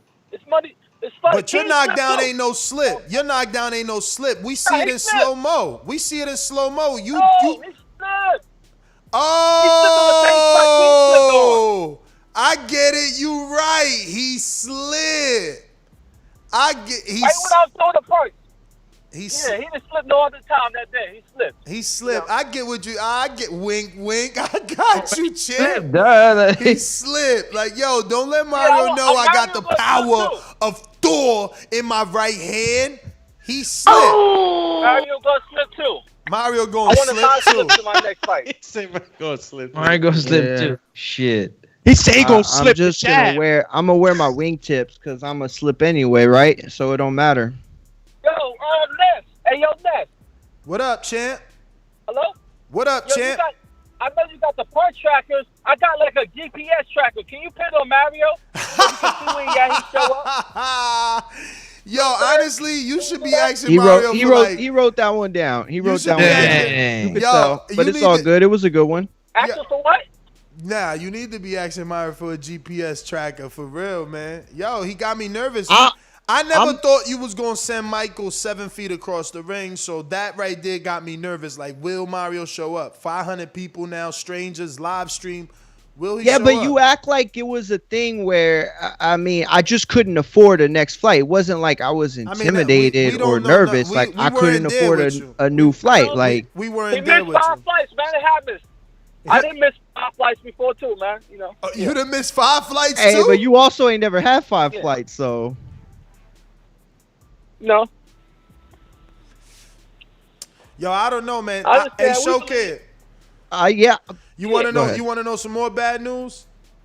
We was talking. What's that? We was talking, and it's like, yo, I was shooting hella bail for you. I'm like, yo, I think Show Kid and Mario deserve main event status. Francis like, I like it, but can we really believe Mario gonna show up? And then last minute we gonna switch main event, man. So it's like they bumped you off main event because of your opponent, bro. Crazy, man. I don't care, man. I don't care about no main event. Hey, you I'll fight listen. Mario in You the talking parking him lot up, and anywhere, that man. and that's. Just let him show up. Listen, hey, Ain't no you know main what? event. We How could your do main it. event? We could do it in Dallas This guy before don't win. Wisconsin. He Then you always could wins. get How your. your main event? He didn't see nobody. I didn't hear. It's a I didn't tune-up. hear. Big Nick, It's a tune-up for me. Talking about main event. hit me up, man, so I can send you the address. Player. Shout out to Big. Yo, you know, Big Nick donated punch trackers. He want to see how many times. He want to see how many times you gonna punch Mario. He donated punch trackers, champ. Damn, that's gonna be dope. That's the ill CompuBox. Ill What? box, bro. Word. Just said we send you the address, man. I mean, is it cheaper for him to send it to you? Cause y'all like, you know, I don't know. Everything's Yeah, he more. can send it to Isn't me if you want. isn't it always more expensive to come to America? Yeah, it does the same shit. Okay. Mario is the people's main event. Ooh, Mario, so much pressure, man. No pressure from me, champ. I think Marioski just added more, like, I guess more extravaganza to his next matchup because of what happened and shit. I mean, it's like one of those things where I'll be honest with you, and this isn't just coming from me. Show Kid felt the same way. Like, I felt like that's the fight that people were talking about more than anything, and not, you know, disrespect to the main event, but it was like, you know, that he didn't. Marvin doesn't call in as much. You know what I'm saying? So it's like one of those things. So I it's already there. You know, that's. I mean, it's like a nemesis type of situation. That's what I'm saying. Like, I don't need any extra incentive. It's like, I mean, 400, 500 people. That's bananas. That's fucking bananas. You know, a venue that has been described to me by several people. You know, one of whom that's where he makes his living. Like, and it sounds bananas. Like, all of that sounds crazy, but it's just added on top of everything else. Yeah, you want to put main event and you sure you're gonna be there? Because you put your main event and you don't show Listen, up. I'll get there. Y'all want to get there a week? I'll get there that Monday if y'all want to. Ain't nobody believe you till you show up, champ. You gotta show us you ain't stunting, man. But listen, that's why I ain't talking until then. You said that last time though. That's what hurts. No, man. I didn't. I kept talking. Nah, you said that. I think I messed it up, man. I think I messed it up for Show Kid by doing pad work with Mario in Atlanta, and he thought he was all that in a bag of chips, and then it was like, yo, you kept getting hit with that left. And that must you give yourself too much credit. Listen, that session where we were both stoned. I probably didn't and doing know that shit in the street. Like, I mean, that's not, to me, that's not an assessment. I probably didn't know Like, how you hard can I was being on you, because I remember we was all laughing really hard at you because you thought you was like this Mexican Mayweather. Remember, you kept doing that shoulder roll and he was doing the fold. He was folding to the side, and we kept saying how you No. was telegraphed. It was the Philly shell lean over. Is Looked really like what it was. looked like the Fat Joe lean back. What? Yeah, that's the new style. It's called the Philly shell lean over. We call it the I bet. You know when they get into the Philly show, I right? bet, Like Hank I used to do bet. it a lot. And go, oh, you damn. Bro, you It did was have eBay. jokes. It was eBay. It was. But Yeah, let it me was, tell you, but eBay. what wasn't a joke was the right hand. So Listen, you know, and it's all that's about old- you. but that- saying, Doomy, But that's is- old news. is That's old we news. have done. Listen, we have done target mitts before, Oh, right? here We have go. done target Here mitts he goes before. back to his power. And- What does the power matter when I'm you not can't even land I'm it? not talking about the power. I'm talking about development and you hanging on to some random, night in the parking lot after a smoke sesh, like, and that's the other part. Like, you gotta understand, I don't smoke as much as you. Like, if you high, I'm fucked up. Bro, Yo, you still I was trying as listen. I have no problem He's being in honest. fuego. I do not. I can't. I mean, I was doing everything in my power to hang with y'all, but at some point, y'all know I was like, "Nah, I'm done. Y'all could keep that because I'm good." Like, yo, y'all smoke a lot more than I do. Bro, they said that you got the cholo roll, not the shoulder roll. I like that. That's good. That is dope. That's a good one. The cholo roll. Yo, who said that? I bet it was Rip King. Neutral Corner. Oh, yeah, Neutral that was Corner. nice. Neutral Corner said you need to learn the basics before all that fancy shit. Nah, with Mario, man, it's a good canvas, man. Anybody that's working Oh, with I you, like bro, the way you put just- that. brother. All you got to work in is on your attack. How to get there so that you could place your right hand. In the first fight you didn't show that, but He then again, he don't know like how to you do said. that. He don't know. That's where he sells out at. But real quick, this is particularly for Mario, from Ito Cool, who I got to meet in Border Wars. Shout out to Ito Cool. Shout and out his to girl Ito Cool. for coming through. Yeah. And I think they even came through the restaurant too. They just ain't sit with us, right? Hashtag can't sit so. with us. Ito Cool says, I was waiting for Mario. I wanted to see you get down. Then we said Coach Rivera's. All right, that was it. Just Ito Cool, we missed. Yeah, shout out to Ito, man. Uh-oh, He was Tony there. Romo says, just stepped on the scale, 218. You don't want to fight. What's up? Sign up. All that talking. Oh, I Sign him up. just stepped on the scale. Man, sign up, man. Sign him up. Sign him up. Hey, Annie, we got a fight for you too. You can sign up and get some work too. I do got a 160-pound female dying to fight. She dying. She ready. Is Supermax Peoples. Oh yeah. Yeah. All right. 160. What is? Okay. Yeah. I'm telling you, this Border War is litty like a fat girl city. That's what's up, man. Shit. Buckle up. Let's go. Yo, honestly, man, this is the one to be a part of, man, because with the BPE network on board, the bar, who got the indoor and outdoor, you know what I'm saying, with the ring walks and the smoke, the light and the music and it's the like surf at the table and the food and the after party and the hanging out with the TBV crew and the fight house. And can I say anything else? Should I keep going? You should. You should get that notion that there's nothing to do in Wisconsin out of the hell here. You know what I'm saying? Get out of here with that. Now we're well informed and we know that when we touch down in Watertown, I mean, when you hear Wisconsin, it's like, He's going there. Listen. So like right now, let's cancel that. Let Doomy finish. Let Doomy finish. All right. You smacking me down like I'm a little kid and shit, but it's all good. Listen, look, we doing it big at Watertown, Wisconsin. Shout out to Adrian Rowan, George Monterey, who was really, really focused on making this event pop. You feel me? But specifically, you said, people talk. Let's get that notion about Wisconsin. And then you said we found out. Yeah, we found out from George and Adrian, and that during these months of short summer that they have, these limited amount of months that they have good weather, they take super advantage of it. So every month there's something going on. There's either fairs. Oh yeah.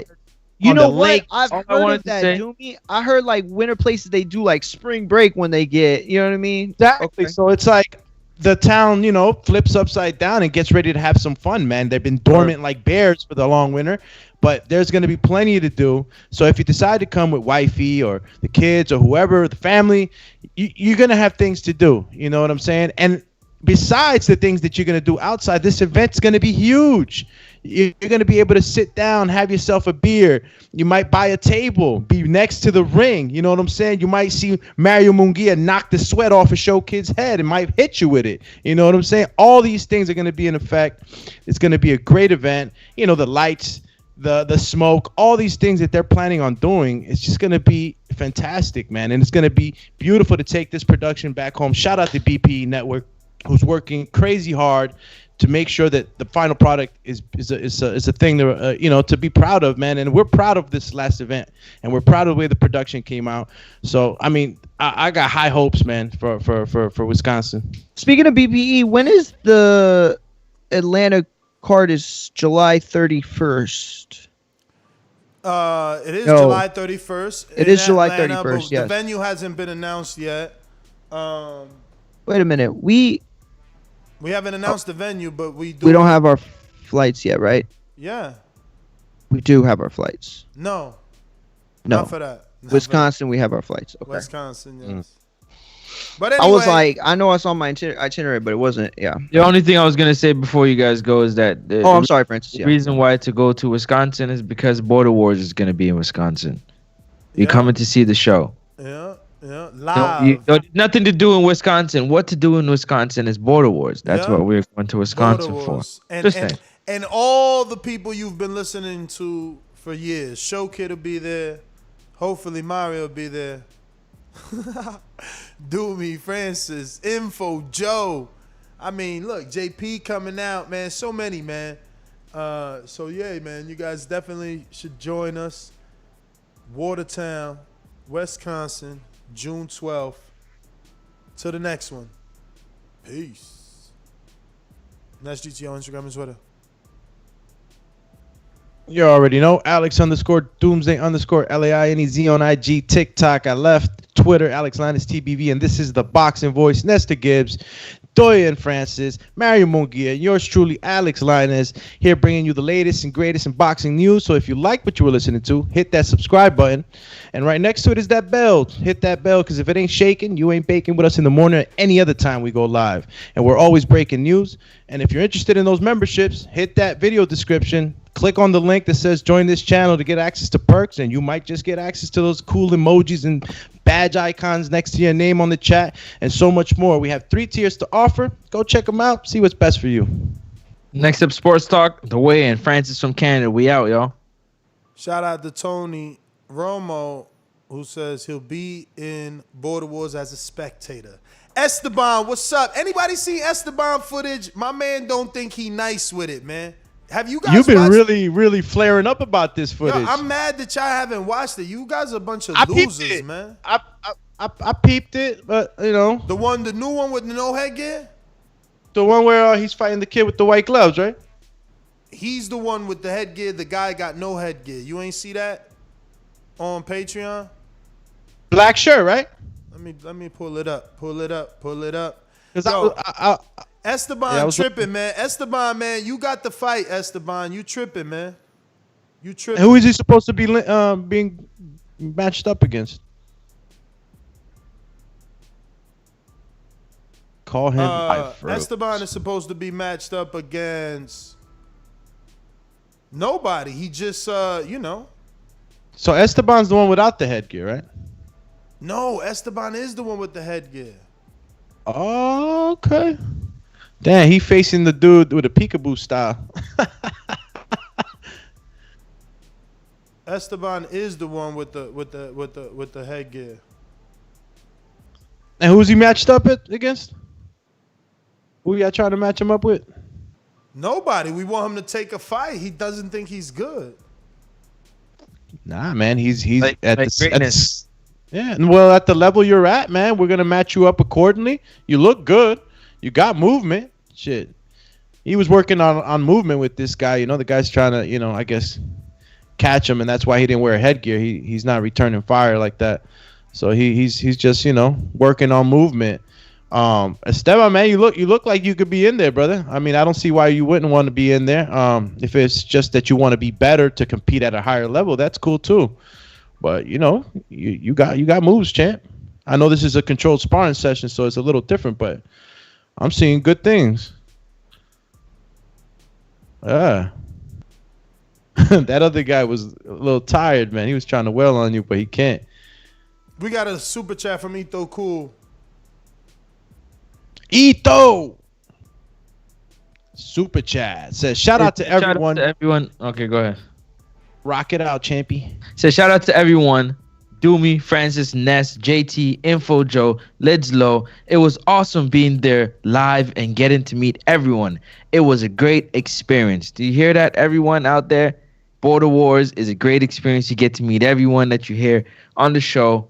Come on out, June 12th, Watertown, Wisconsin.